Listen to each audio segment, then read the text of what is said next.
কি আলোচনা করেছিলাম শুরুটা? শুরুতে ছিল হচ্ছে স্যার আমাদের প্রি অ্যাসেসমেন্ট হয়েছে একটা। হ্যাঁ, একটা অ্যাসেসমেন্ট হয়েছে। এরপর হচ্ছে স্যার আমাদের সিবিটিএন এই নিয়ে হচ্ছে আমাদের একটা সেশন ছিল।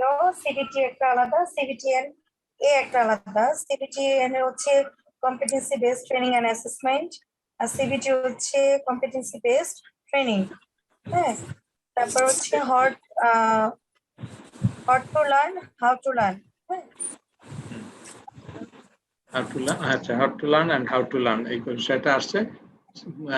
বিষয়ে আমরা যে সার্টিফিকেশনটা অর্জন করতে যাচ্ছি সেটা CBT and A methodology level 4। Level 4। হ্যাঁ, আমরা যে কোর্সটা এখন করছি এই কোর্সটা সম্পন্ন করলে জাতীয়ভাবে একটা সার্টিফিকেট প্রদান করবে। সেই সার্টিফিকেটটা হবে CBT and A methodology level 4 for trainer and assessor. Certificate পেতে চাই, সেই নামটা আমাদের জানা থাকা প্রয়োজন। সেই নামটা হচ্ছে CBT and A methodology level 4 for trainer and assessor. তাহলে ট্রেনার হিসেবে আমরা কাজ করতে গেলে যে মেথোডোলজি সম্বন্ধে জ্ঞান থাকা উচিত, সেই জ্ঞান আমাদের আছে কিনা সেটাই যাচাই করবে, এবং যদি যাচাই করার পরে হ্যাঁ আমরা অ্যাসেস করার পরে আমরা সাকসেসফুল হই, কম্পিটেন্ট হই, তাহলে আমাকে একটা সার্টিফিকেট দেবে, যে সার্টিফিকেটের নাম বলছে national certificate, NC, national certificate. তাহলে কিসের জন্য আমরা কাজ করছি, কিসের জন্য আমরা ট্রেনিং নিচ্ছি, এটা কিন্তু আমাদের পরিষ্কারভাবে বুঝতে হবে। জিনিসটা সার্টিফিকেটটায় লেখা থাকবে, এটা জাতীয় সার্টিফিকেট কারিগরি শিক্ষা বোর্ড দিবে, এবং এই বোর্ডের সার্টিফিকেটে লেখা থাকবে মানে CBT and A methodology level 4। বুঝাইতে পারছি? এটা জানি সবাই আমরা বলতে পারি, CBT and A methodology level 4। এটা দিন না, সরটা দিলে এইটা কিন্তু খাতা, আজকে আমি বলছি যে একটা খাতা থাকবে, খাতাটা আজকের তারিখ দিয়ে আমরা লিখি প্রতিদিনের কথা অনুযায়ী যে আমরা যে সার্টিফিকেট অর্জন করতে যাচ্ছি, করতে চাচ্ছি, সেটা হলো CBT and A methodology level 4 for trainer and assessor। খাতা কলম আছে না সবার কাছে? হ্যাঁ, খাতা কলম লেখি, যে এই কথাটা লেখি, CBT and A methodology level 4 for trainer and এটাকে আমরা বলছি এনসি, মানে ন্যাশনাল সার্টিফিকেট। ঠিক আছে, আমরা কোর্সটা কমপ্লিট হওয়ার পরে এরকম একটা ন্যাশনাল সার্টিফিকেট পাবো, যে সার্টিফিকেটটা থাকবে CBT and A methodology level 4 for trainer assessor. লিখতে পেরেছে কি খাতায় সবাই? আগে আমি আবার লিখতে হয়। জি স্যার, লিখেছি স্যার। কালকের মতো পেনটা দিলে একটু ভালো হয়। আচ্ছা আচ্ছা, ঠিক আছে। হোয়াইট বোর্ডে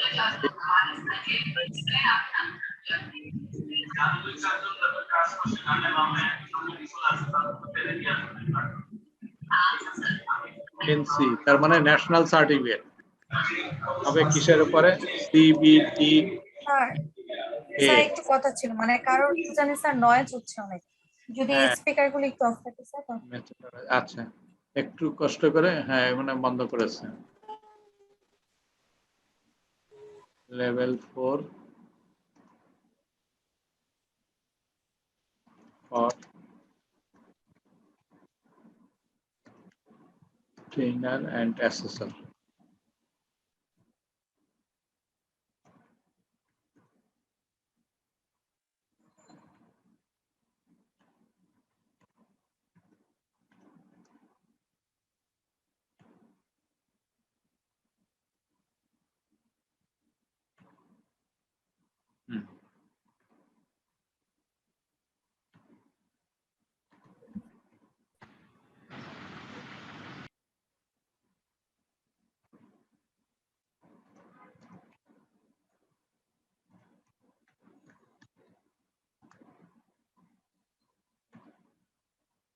নিশ্চয়ই স্ক্রিনে দেখা যাচ্ছে যে আমরা যে ন্যাশনাল সার্টিফিকেটটা পেতে যাচ্ছি, সংক্ষেপে বলছি এনসি, সেই সার্টিফিকেটের নামটা হতে হবে CBT and A methodology level 4 for trainer and assessor. Clear দেখা যাচ্ছে নিশ্চয়ই? আমরা এটা খাতায় লিখে নেই আজকের তারিখ দিয়ে। দেখা যাচ্ছে। আজকের তারিখ দিয়ে এইটা কিন্তু কোনোভাবে জানি ভুল না হয়, এটা জানি আমরা বলতে পারি যে আমরা কি সার্টিফিকেট অর্জন করতে যাচ্ছি। সার্টিফিকেটটা আমরা অ্যাসেসমেন্টে আমরা যদি কম্পিটেন্ট হই তাহলে আমাকে সার্টিফিকেট দেবে কারিগরি শিক্ষা বোর্ড, যে সার্টিফিকেটটা হবে CBT and A methodology level 4 for trainer and assessor. আমাদের এই ট্রেনিংটা ফাইন্যান্স করছে কে জানি কি আমরা? স্কিলস আইএলও, কিন্তু এটা হলো স্কিলস অর্গানাইজেশন। আইএলও এর মধ্যেও কথা আছে স্কিলস 21, স্কিলস 21, ঠিক আছে? স্কিলস 21 লেখা আছে কিন্তু ওখানে। হ্যাঁ, আর এই কোর্সটা আমাদের দায়িত্ব হলো টিটিটিসি,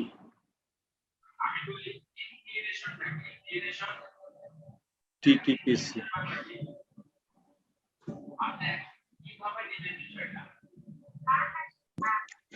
স্যার এটা আইএলওর অর্থায়নে, আর স্কিল 21 টা কি?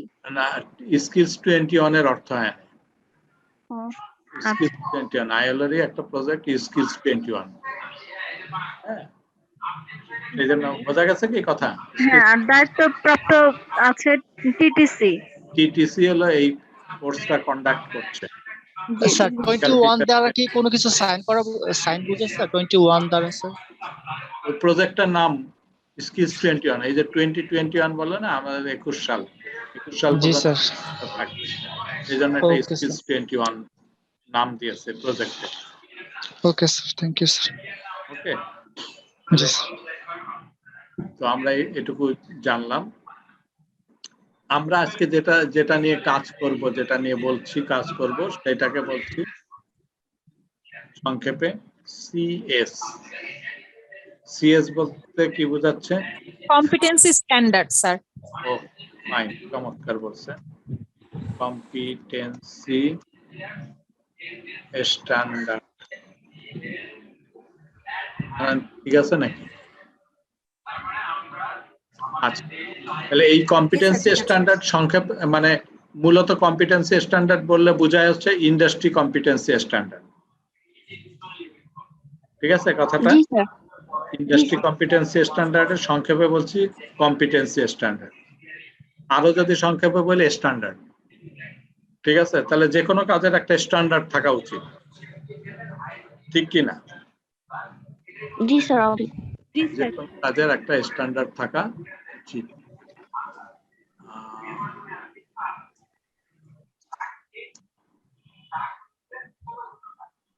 আচ্ছা, এই যে কোনো কাজের স্ট্যান্ডার্ড থাকা উচিত, যখন আমরা বলছি আসলে স্ট্যান্ডার্ডটা কি, এটাই তো বুঝবো কি করে কোন কাজের স্ট্যান্ডার্ড কি। আচ্ছা, যে ধরি এখানে কি কেউ গান গেতে পারি আমরা? তো দেখি তো কেউ গান গেতে পারি কি? জি স্যার, আমি গাইতে পারি স্যার।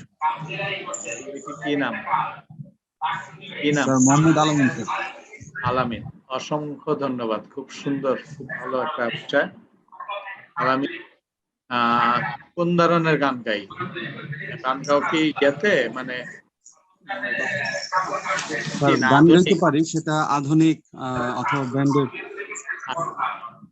তাহলে এই যে গান গাইতে পারি বললাম, এই গান গাওয়ার সঙ্গে, আচ্ছা কার মাইক্রোফোনের থেকে একটু সাউন্ড আসতেছে, মিউট করে দিতে হবে, বুঝতে হবে তো যে কার গান। আচ্ছা আচ্ছা, যে গান গায়, গান নর্মালি যদি বলি স্ট্যান্ডার্ড হিসাবে যদি যেতে চাই, তাহলে নিশ্চয়ই এই গান গাওয়ার ক্ষেত্রে কিছু বিষয় থাকে। প্রথম থেকে সে রেওয়াজ করে, তারপরে হয়তো গানের অনেকগুলো স্বরলিপি আছে, তারপরে তাল লয় ইত্যাদি আছে।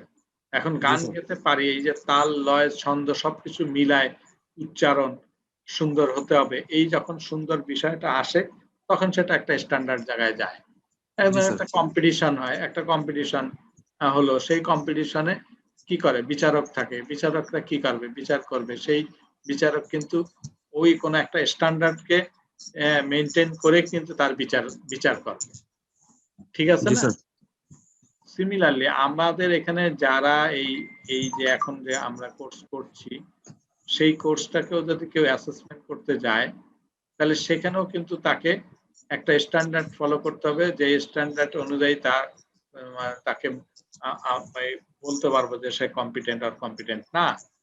তাহলে সেই স্ট্যান্ডার্ডের মধ্যেই সেই কথাগুলো বলা থাকবে যে ওই গানের জন্য কি ধরনের সুর হওয়া উচিত, কি ধরনের তাল, কি ধরনের লয় এটা হওয়া উচিত, এবং সেইভাবে সে করতে পারলো কিনা সেটা যাচাই করবে যে সে অ্যাসেসর সেটা যাচাই করবে। তাহলে স্ট্যান্ডার্ডের মধ্যে এই কথাগুলো কিন্তু মেনশন করা আছে, লেখা আছে বা বলা আছে, সেটা বলা আছে বলেই কিন্তু সে করতে পারছে। একটা মিনিট একটু ইসলাম, হ্যাঁ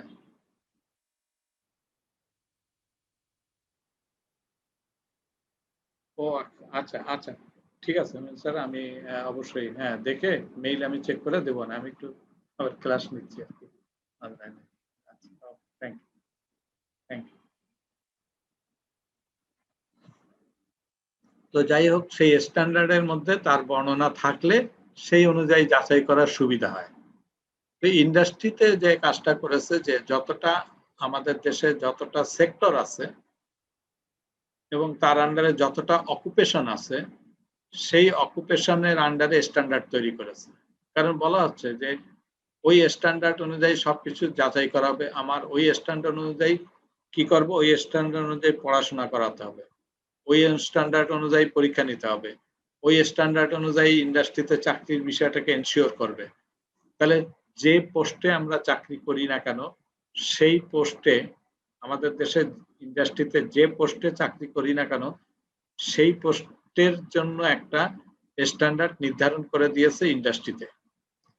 অ্যাজ ফর এক্সাম্পল একটু বলি যে এখানে কম্পিউটার অকুপেশনের উপরে যারা ট্রেনিং করেছে স্কিল লেভেল 1, স্কিল লেভেল 1 হতে পারে, 2 হতে পারে, প্রত্যেকটার জন্য আলাদা আলাদা করে স্ট্যান্ডার্ড নির্ধারিত করা আছে।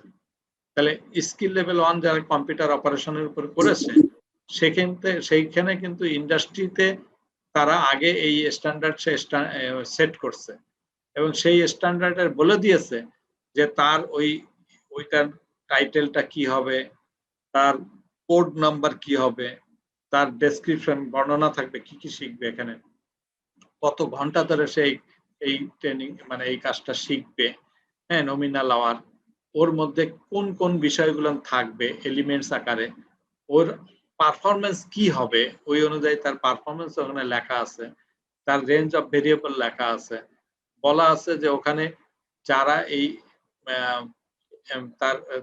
তাকে যে অ্যাসেস করবে, হ্যাঁ এভিডেন্স, তাহলে এই তার এভিডেন্স গুলো কি কি সেটাও নির্ণয় করার কথাগুলো গাইডলাইন গুলো ওখানে দেওয়া আছে পরিপূর্ণভাবে। সুতরাং ওই গাইডলাইন ফলো করেই তাকে মানে এই যে সিবিএলএম তৈরি করতে হবে, তারপরে সেইভাবে টিচার সেই জিনিস পড়াবে, তারপরে অ্যাসেসর যে অ্যাসেসমেন্ট করবে সেও সেই ধারাবাহিকতায় প্রশ্ন তৈরি করবে এবং অ্যাসেসমেন্ট করবে। আমি কি বুঝাইতে পারছি কথাটা? জি স্যার। জি স্যার। ক্লিয়ার। তাহলে স্ট্যান্ডার্ডটা তৈরি করবে ইন্ডাস্ট্রি এবং আমরা একটা স্ট্যান্ডার্ড এখানে দেখব, দেখার পরে সেইখান থেকে আমরা টোটাল বিষয়টা বুঝবো। এখানে একটা কথা বলে রাখি যে আমাদের দেশে সেক্টরের কথা একটু আগে আমি বললাম, পরে আমরা এটা নিয়ে কথা বলবো যে কতটা সেক্টর আছে। একটা শব্দ আছে সেক্টর, আমরা জানলাম 13টা সেক্টর, 13টা। আর একটা কথা আমরা জানলাম, এই দুটা পয়েন্ট লিখে রাখি, আরেকটা কথা বলেছি অকুপেশন।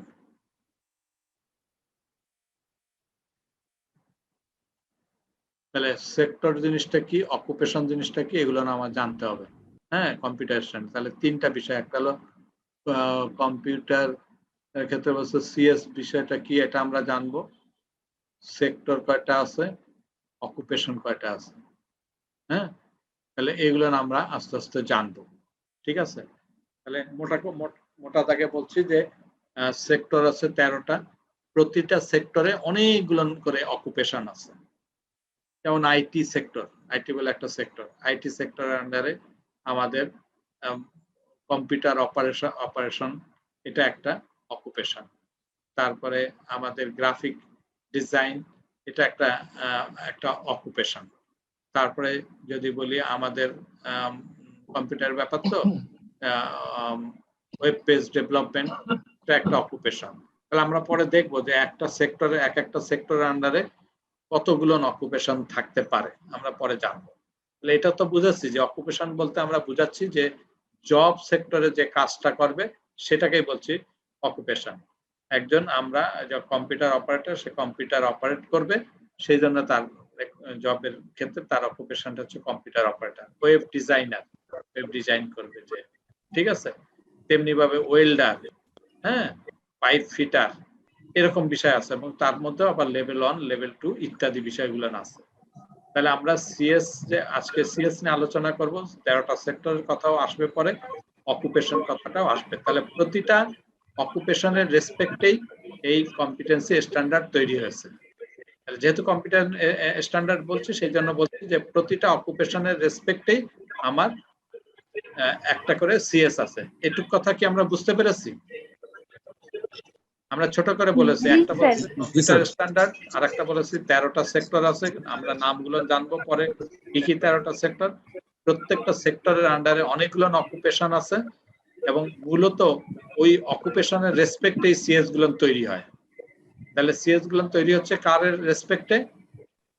অকুপেশনের। অর্থাৎ স্যার মানে সেক্টর আছে 13টি, এবং প্রত্যেকটা সেক্টরের আন্ডারে মানে কয়েকটা করে অকুপেশন মানে থাকতে পারে, এবং আপনার প্রত্যেকটা অকুপেশনের জন্য একটা করে সিএস আছে, এই তো? চমৎকার, সুন্দর কথা বলেছেন, রাইট। আরেকবার একটু বললে ভালো হয়। আচ্ছা, আবারও বলি, আমাদের দেশে এ পর্যন্ত 13টা সেক্টর নির্ধারিত হয়েছে। অনেক সেক্টর আছে, তার মধ্যে 13টা সেক্টর। আমরা 13টা সেক্টরের নাম পরে জানবো, এখন এই মুহূর্তে যাচ্ছে না, কারণ আমার মূল টার্গেট সিএস আজকে। 13টা সেক্টরের মধ্যে যেমন টিবেট একটা সেক্টর, আইটি একটা সেক্টর, হ্যাঁ, textile sector, transportation sector, construction sector, এইগুলোর প্রত্যেকের আমার নাম জানতে হবে, আমরা জানবো, কথাটা পরে জানবো। তো এই যেমন আইটি সেক্টর আমরা বললাম, আইটি সেক্টরের আন্ডারে অনেকগুলো অকুপেশন আছে। আমরা এখানে যারা লেভেল 1 কমপ্লিট করেছি, নিশ্চয়ই বিভিন্ন অকুপেশনের উপর আছে না? কেউ কম্পিউটার অপারেশনের উপর আছে কি এখানে কেউ? জি স্যার, জি স্যার, কম্পিউটার অপারেশন করেছে লেভেল 1 এ। ফাইন, তাহলে কম্পিউটার অপারেশন যদি করে থাকো, তাহলে কম্পিউটার অপারেশন কোন সেক্টরের আন্ডারে সেটা কি জানো? Sir IT sector. IT sector. আচ্ছা, আগে বলতো এটা আইটি সেক্টর, এখন এটাকে নাম কারেকশন করেছে আইসিটি সেক্টর। ঠিক আছে, আইসিটি সেক্টর বুঝবো, আইসিটি সেক্টর বললেও বুঝবো। ক্লিয়ার করতে পেরেছি? এখানে আরো অনেকেই আছে, হয়তো প্লাম্বিং এর আছে, অন্য কেউ আছে, যেমন না অন্য কেউ আছে নাকি? কম্পিউটার অপারেশন ছাড়া আর কি আছে দেখি, আর দুই একজন অকুপেশন বলি, অন্য কোনো স্যার কনস্ট্রাকশন সেক্টরে প্লাম্বিং, রাইট। তাহলে প্লাম্বিং হলো অকুপেশন, আর সেক্টর হলো কনস্ট্রাকশন। গুড। আচ্ছা, আর কে আছে? আর দুই একজন যদি বলি, অন্য কোনো অকুপেশন যদি থাকে এই দুটো বাদে। আচ্ছা, মোটামুটি ধরে নেই যে দুইজনের দুটা তো বুঝলাম, এই দুটো অ্যাটলিস্ট আছে। তাহলে আমরা এটা ক্লিয়ার করেছি, আমরা যে অকুপেশন নিয়ে কাজ করি না কেন, সেটা কোনো না কোনো একটা সেক্টরের আওতায়, এই 13টার মধ্যে যে কোনো একটা। আমাদের এখানে আপাতত 13টা সেক্টর নির্ধারিত হয়েছে। 13টা সেক্টর পরে আরো সেক্টর হয়তো আস্তে আস্তে বাড়বে, সেটা আমরা পরে দেখবো। এই 13টা সেক্টরের ভিতরে অনেকগুলো অকুপেশন আছে, প্রতিটা অকুপেশনের আন্ডারে একটা করে সিএস আছে। এইটুক কি আমি ক্লিয়ার করতে পেরেছি?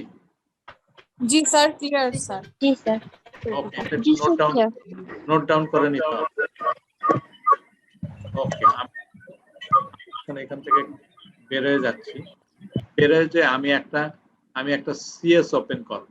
যে সিএস ওপেন করার মাধ্যমে আমি দেখতে পাবো যে সিএস এর মধ্যে কি আছে, কারণ ওই সিএস টার যে কম্পোনেন্ট গুলো সেটা নিয়ে আমরা আজকে জানবো। আমি অলরেডি প্রত্যেককেই গুগল ক্লাসরুমে ডে 2 এর জন্য একটা বিষয় বলেছি, আর একটা ইউটিউবের একটা লিংক দিয়েছি, এটা কি পেয়েছি আমরা? জি স্যার জি স্যার পেয়েছি। জি স্যার পেয়েছি। আচ্ছা আমি তারপর না স্যার আমি পাইনি। আচ্ছা না পেলে আমাকে জানাতে, আমি একটু দেখাই দেই। পাইছি স্যার, সরি। হ্যাঁ আমি আমি একটু শেয়ার করছি। এই যে গুগল ক্লাসরুমে গেলে পরে এখানে দুটো আছে, একটা ডে 2 লেখা আছে আর একটা লেখা আছে ইউটিউব লিংক। আমি কি মেইলে পাঠাইছেন? এই গুগল ক্লাসরুমে ঢুকতে হবে। গুগল ক্লাসরুম সবাইকে বলেছিলাম যে গুগল ক্লাসরুমে যেতে হবে। গুগল ক্লাসরুম কিভাবে যেতে হয় সেটা দেখাইছি। এটা কি বুঝতে অসুবিধা আছে কোনো? গুগল ক্লাসরুম জি স্যার কিভাবে এটা পাবো? স্যার গুগল ক্লাসরুমের রুমটা লিংকটা স্যার দিলে ভালো হতো। গুগল ক্লাসরুমে গুগল ক্লাসরুম হলো কম্পিউটারের মধ্যে আগে ঢুকতে হবে। এই যে এই এই মানে গুগল ক্রোমে যে কোনো একটা এখানে স্ক্রিনে দেখাচ্ছি, এই যে নতুন একটা ট্যাবে গেলাম, জাস্ট এখানে গুগল ক্লাসরুম লিখলেই হবে। CLA double CLA class CLA, এই যে ক্লাসরুম লেখা দেখা যাচ্ছে এইরকম classroom.google.com। এখানে ক্লিক করলেই অটোমেটিক্যালি গুগল ক্লাসরুমে চলে যাওয়া যাবে এবং সেখানে তো দেখা যাবে যে যদি না যায় তাহলে এখানে মানে এই যে এই অংশের উপরের অংশে প্লাস চিহ্ন আছে, জয়েন ক্লাস। যার অলরেডি একবার চলে গেছি তার জন্য সমস্যা নেই, যে যেতে পারি নাই তার জন্য ডান দিকে এরকম একটা প্লাস চিহ্ন আছে।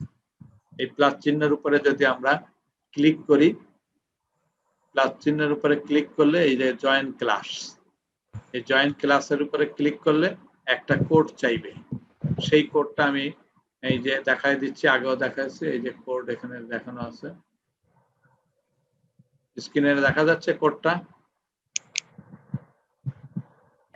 জি স্যার দেখা যাচ্ছে।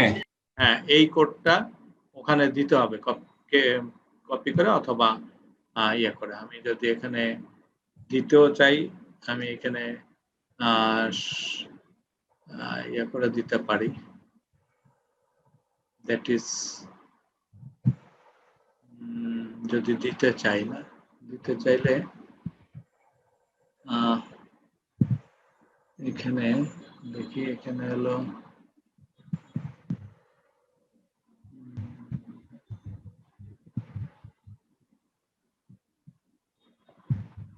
আচ্ছা এটা স্ক্রিনে দেখাই যাচ্ছে না, এখান থেকে কপি করে ওখানে দিয়ে দাও। স্ক্রিনে দেখাচ্ছে না বড় করে? এটা জি স্যার দেখাচ্ছে। হ্যাঁ এখানে চাইছিলাম যে চ্যাট বক্সে দিয়ে দিতে পারলে ভালো হতো না, কপি পেস্ট করে দিয়ে যায়। আচ্ছা যেহেতু দেখা যাচ্ছে এখান থেকে নিয়ে নিবা, তাহলে এখানে আমরা এখান থেকে বলবো এই জায়গায় দিয়ে দিব এই যে ক্লাস কোড। বোঝা গেছে? এই যে এখানে টাইপ করলাম Ctrl+C, তারপরে এখানে লিখলাম, এখানে দেওয়ার পরে ডান দিকে এখানে একেবারে ডান দিকে উপরে জয়েন নীল রঙের লেখা আছে জয়েন, এই জয়েনের উপরে ক্লিক করলেই অটোমেটিক্যালি এরকম একটা স্ক্রিন দেখাবে এইরকম, যেখানে আমরা দেখব যে স্ট্রিম লেখা আছে, ক্লাস ওয়ার্ক লেখা আছে। আমরা কি যেতে পেরেছি এই পর্যন্ত সবাই? জি স্যার গিয়েছে।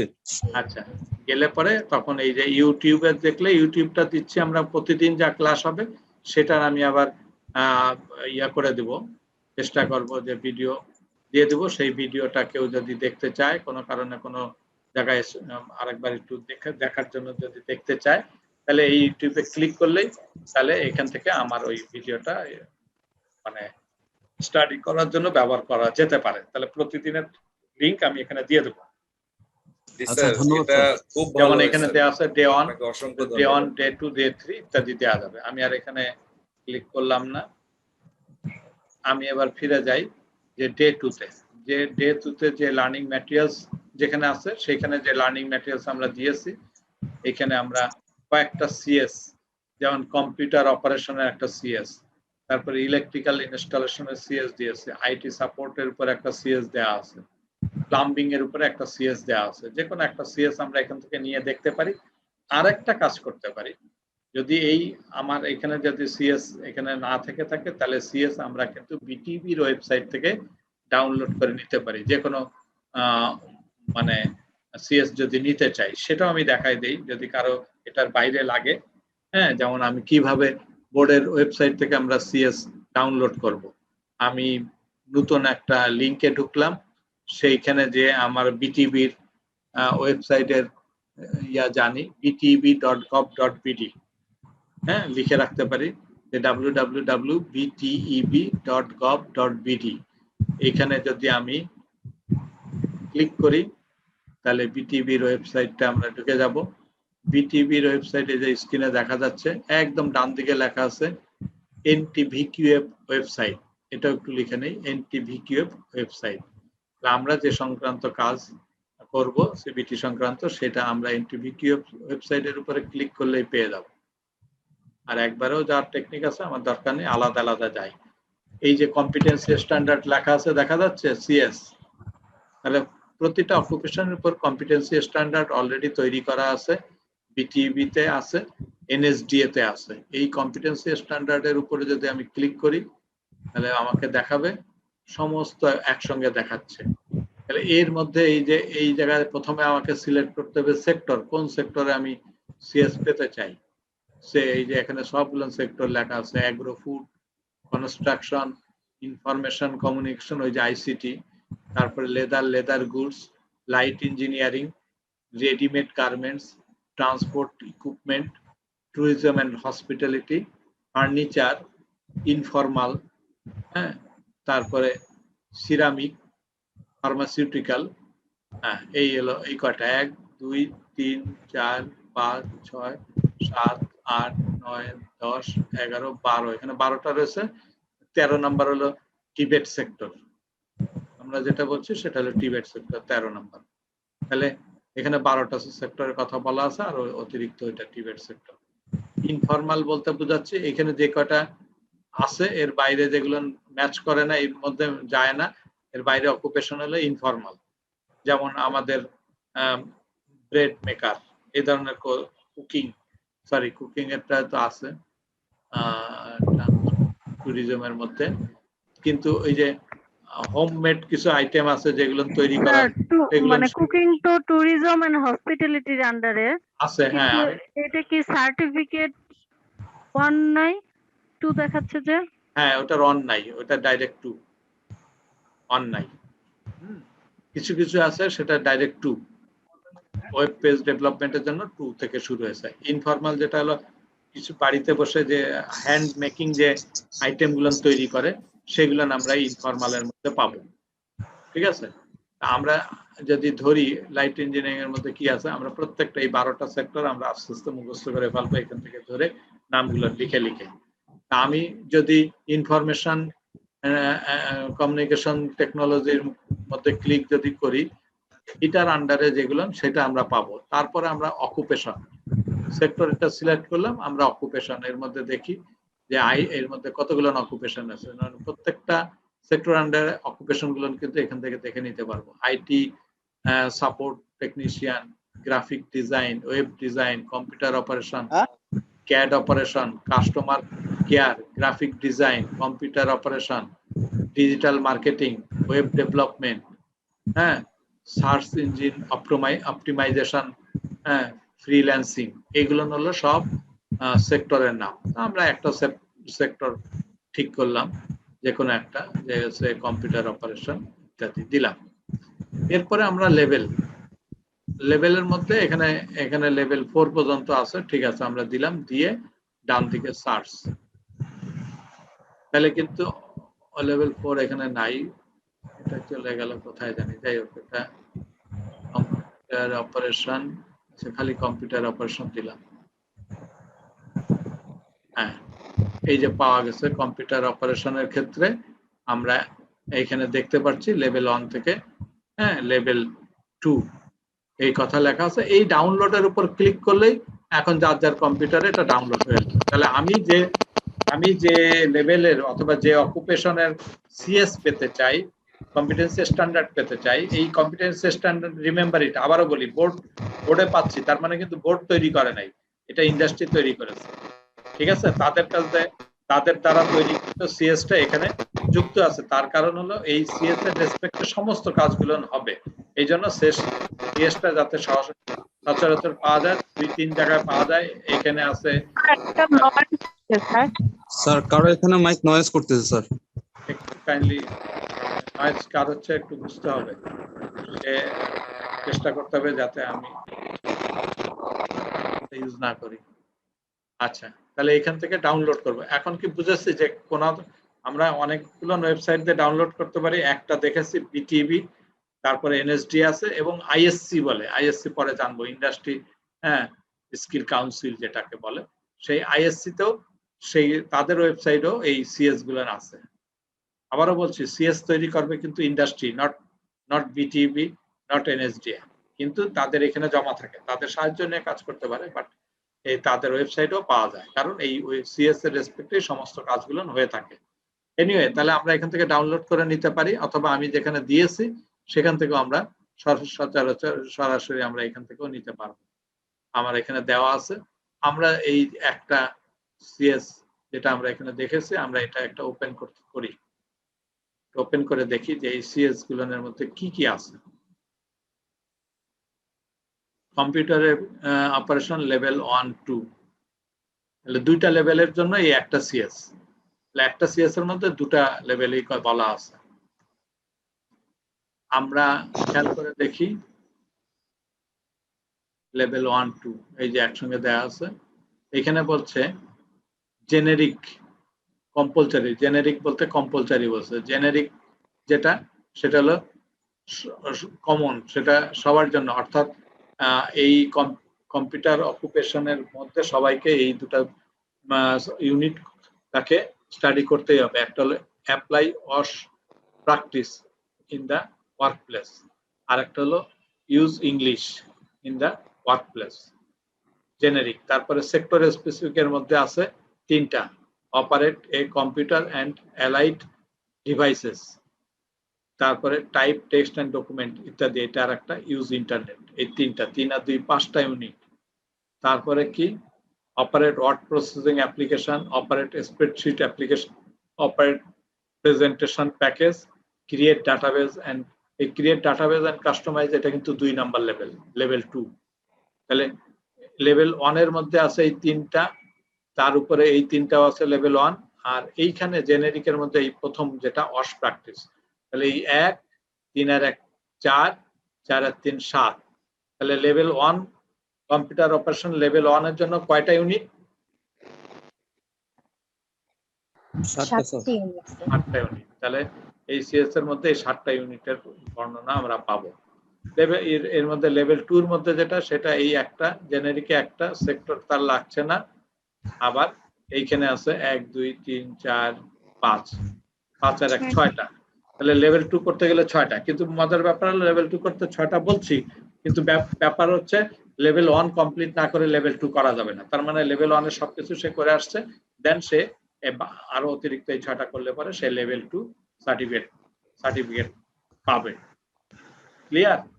এর মধ্যে আরো ডিটেলস আমরা যাব, এখানে আছে জেনেরিকের মধ্যে কি আছে, এই যে এখানে সব ইউনিট অফ কম্পিটেন্সি ইত্যাদি ইত্যাদি বলা আছে। ইউনিট কোড এন্ড টাইটেল, এই যে unit code and title, nominal hour 30, unit descriptor, এটা এই যে কম্পোনেন্ট, এটার কথা আমরা বলেছি যে এই ইউনিট অফ কম্পিটেন্সিতে কি কি অংশ আছে, অংশগুলো কি, এলিমেন্টস অফ কম্পিটেন্সি। এলিমেন্টস বলতে এখানে যে 1 2 3 4 এগুলো না, তার এলিমেন্টস। আর এর আন্ডারে যে পারফরম্যান্স ক্রাইটেরিয়া থাকে, 1 এর আন্ডারে এই 4টা পারফরম্যান্স ক্রাইটেরিয়া, 2 এর আন্ডারে 2টা, 3 এর আন্ডারে এখানে 3টা, 4 এর আন্ডারে 4টা। রেঞ্জ অফ ভেরিয়েবল আরেকটা আইটেম, রেঞ্জ অফ ভেরিয়েবল, সেই ক্ষেত্রে এগুলো কি কি, এখানেও এই কি কি আমরা দেখাচ্ছি, আমরা পরে আরো যাব। এভিডেন্স গাইড, এই তাহলে এতগুলো কথা আমরা কিন্তু জানলাম, ঠিক আছে। প্রত্যেকটা ইউনিট অফ কম্পিটেন্সির কম্পোনেন্ট গুলো সিএস এর মধ্যে আছে 12টা, প্রতিটা ইউনিট অফ কম্পিটেন্সির মধ্যে কতটা কম্পোনেন্ট। এবার সিএস এর থেকে চলে গেছে ইউনিট অফ কম্পিটেন্সি, তাহলে ইউনিট অফ কম্পিটেন্সির কম্পোনেন্ট কি সেগুলো আমরা দেখলাম। আমরা যদিও সিএস এর কম্পোনেন্ট বলছি, বাট সিএস এর 12টা কোন 12 কোনটা স্যার?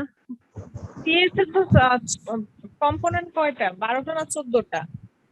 আসলে ইউনিট অফ কম্পিটেন্সির কম্পোনেন্ট হলো 14টা, সেটা আমরা যাব। আমরা এখানে দেখছি একটা জিনিস, প্রথমে আমরা দেখলাম যে একটা সিএস নিয়ে দেখলাম কেমন, সিএস এর মধ্যে কি আছে, বোঝা গেছে কি? স্যার এখানে যেরকম হচ্ছে মানে দুইটা ইসের আছে, লেভেল 1 লেভেল 2, হ্যাঁ, কিন্তু সব সিএস এ কি লেভেল 1 লেভেল 2 এটা থাকে? সিএস এর মধ্যে লেভেল 1 2 3 4 ও থাকতে পারে। ও না, যে কুকিং টাইম দেখছি তো এখানে মানে ভাগ করে ওরকম কোনো লিস্ট নাই।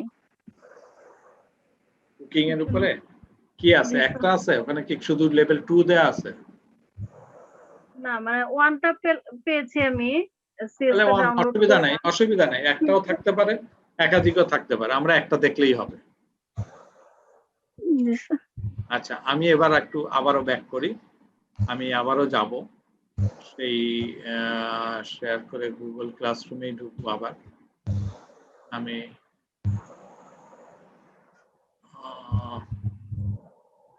গুগল ক্লাসরুমে আবার যাচ্ছি।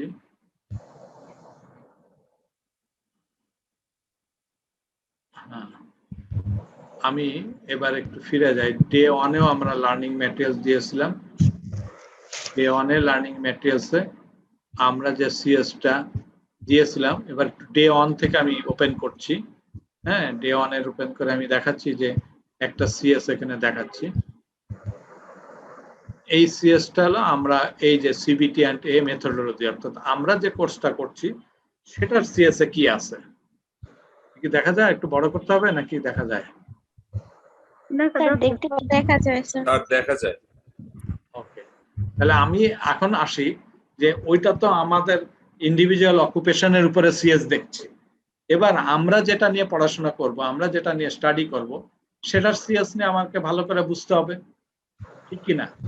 জি স্যার। আমরা প্রত্যেকে কিন্তু সিএসটা পাঠাইছি, এটা কিভাবে স্টাডি করতে হবে আমরা সেই জায়গাটায় যাচ্ছি। এবারের এই সিএসটা লেখা আছে CBT and a methodology for trainers and assessors, এবং এখানে লেখা আছে লেভেল 4 এবং 5, অর্থাৎ এটা দুইটা লেভেলের জন্য প্রযোজ্য, লেভেল 4 এবং লেভেল 5। আমরা যেটা করছি সেটা হলো লেভেল 4।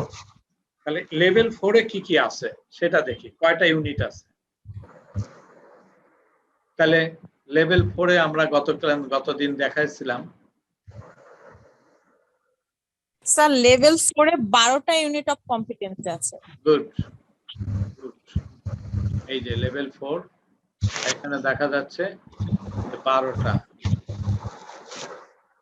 আচ্ছা, একটু কষ্ট করতে হবে এইবার। 12টা লেভেল ইউনিট অফ কম্পিটেন্সির নামটা একটু লিখে ফেলতে হবে খাতায়। জি স্যার, লিখে ফেলা। স্যার খাতায় লিখবো নাকি যে আপনি সিএস এ? খাতায় লিখতে হবে। আচ্ছা আচ্ছা, work effectively with Bangladesh Tibet sector promote, এগুলি সবগুলি খাতায় লিখবো স্যার? হ্যাঁ, 1 নাম্বার দিয়ে সিরিয়াল দিয়ে খালি এইটুকু লিখতে হবে, নাম। আচ্ছা, effectively within Bangladesh Tibet sector.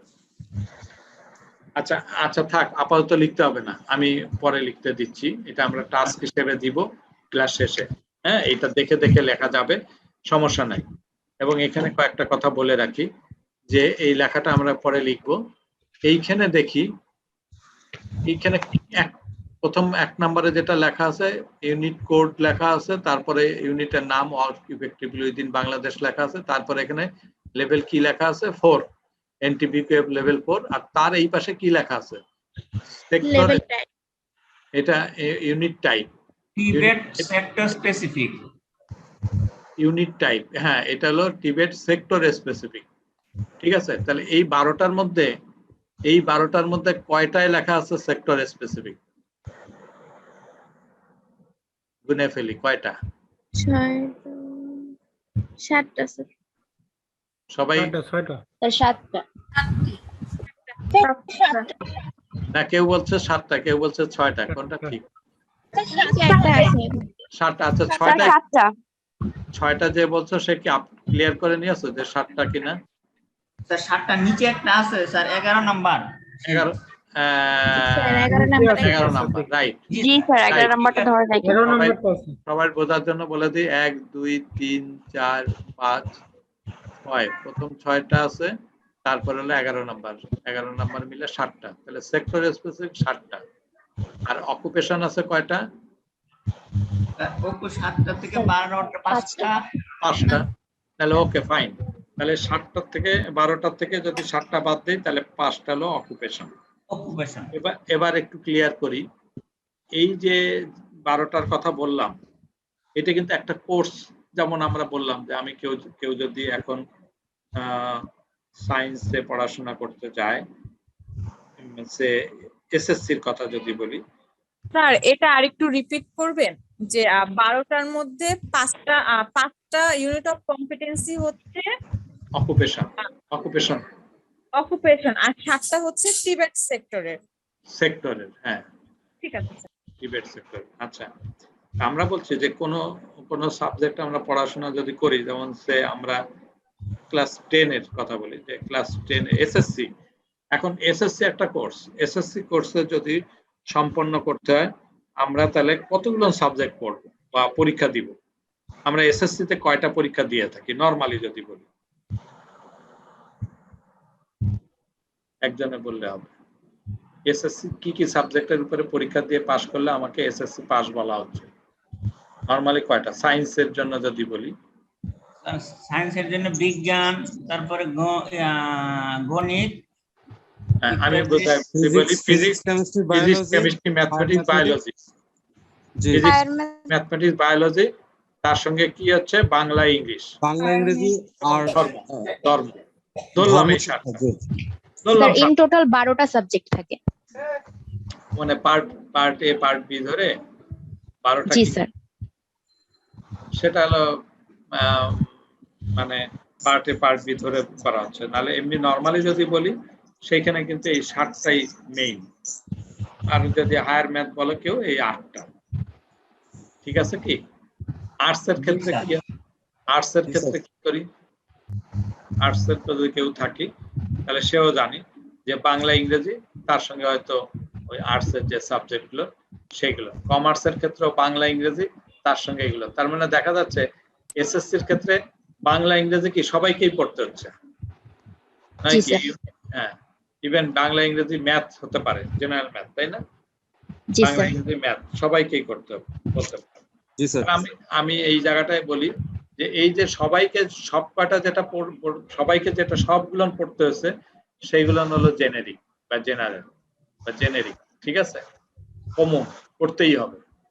Common যেটা সেটা জেনারেল, সবার জন্য, সায়েন্স, আর্টস, কমার্স, হ্যাঁ, সবার জন্য পড়তে হবে, এটা হলো জেনারেল। ঠিক আছে। আবার দেখি সায়েন্সে যারা পড়ছি, সায়েন্সের মধ্যেও আবার ভাগ আছে, কথার কথা, যে কেউ বায়োলজি নিয়ে পড়ছে, কেউ ম্যাথমেটিক্স নিয়ে পড়ছে, অর্থাৎ ইঞ্জিনিয়ারিং হচ্ছে, কিন্তু কেউ মেডিকেল নিয়ে পড়ছে, অথবা কেউ আরো অন্য ভাগ থাকতে পারে, এগ্রিকালচারের বিষয় নিয়ে পড়ছে, অন্য কিছু পড়ছে। তো এই যে সায়েন্সের মধ্যেও দেখা যাচ্ছে যে ফিজিক্স, কেমিস্ট্রি, ম্যাথমেটিক্স এইটা কম্পালসারি, এটা একেবারে কোর সাবজেক্ট হিসেবে হয়তো পড়ছে। তার সঙ্গে হয়তো অন্য আর একটা সাবজেক্ট, কেউ বায়োলজি পড়তেছে আলাদাভাবে, কেউ হয়তো কেমিস্ট্রি পড়ছে, হ্যাঁ সরি, কেউ হয়তো অন্য আর একটা মানে অপশনাল সাবজেক্ট, অপশনাল বলে না, কতগুলো অপশনাল সাবজেক্ট সে পড়ে। এই যে অপশনাল সাবজেক্ট গুলোর মধ্যে যেটা, সেটা হলো ওই সেক্টর স্পেসিফিক বলা যায়। আর যেটা কোর মানে মেইন যেটা লাগবেই, যেমন ফিজিক্স, কেমিস্ট্রি, ম্যাথমেটিক্স, সেটা হলো তার অকুপেশন। সায়েন্সটা তার মূল অকুপেশন। এবার যদি আরেকটু উপরে উঠি, কেউ যদি ইউনিভার্সিটিতে পড়ি, অথবা যদি এই ডিপ্লোমা লেভেলের কথা যদি বলি, বা ইঞ্জিনিয়ারিং এর ক্ষেত্রে বলি, এখন ইঞ্জিনিয়ারিং এ কেউ যদি আমরা বলি যে সে কম্পিউটার ডিপার্টমেন্টে পড়ছি, তাহলে কম্পিউটার ডিপার্টমেন্টের মূল সাবজেক্ট আছে কম্পিউটারের কতগুলো, তার সঙ্গে হয়তো বাংলা, ইংরেজি আছে, তার সঙ্গে আবার কি আছে, তার কিছু ইলেকট্রিক্যাল, ইলেকট্রনিক্স, এই সাবজেক্টও পড়তে হয়। ঠিক কিনা? জি স্যার। এইখানে যেটা বাংলা, ইংরেজি, এটা হলো মূল একেবারে জেনেরিক, এখানে এই ক্ষেত্রে নাই। কিন্তু ইলেকট্রনিক্স আর ইলেকট্রিক্যালের যদি সাবজেক্ট সে পড়ে তাহলে সেটা হলো সেক্টর, মানে ওই ইঞ্জিনিয়ারিং সেক্টরের জন্য ওটা পড়ছে।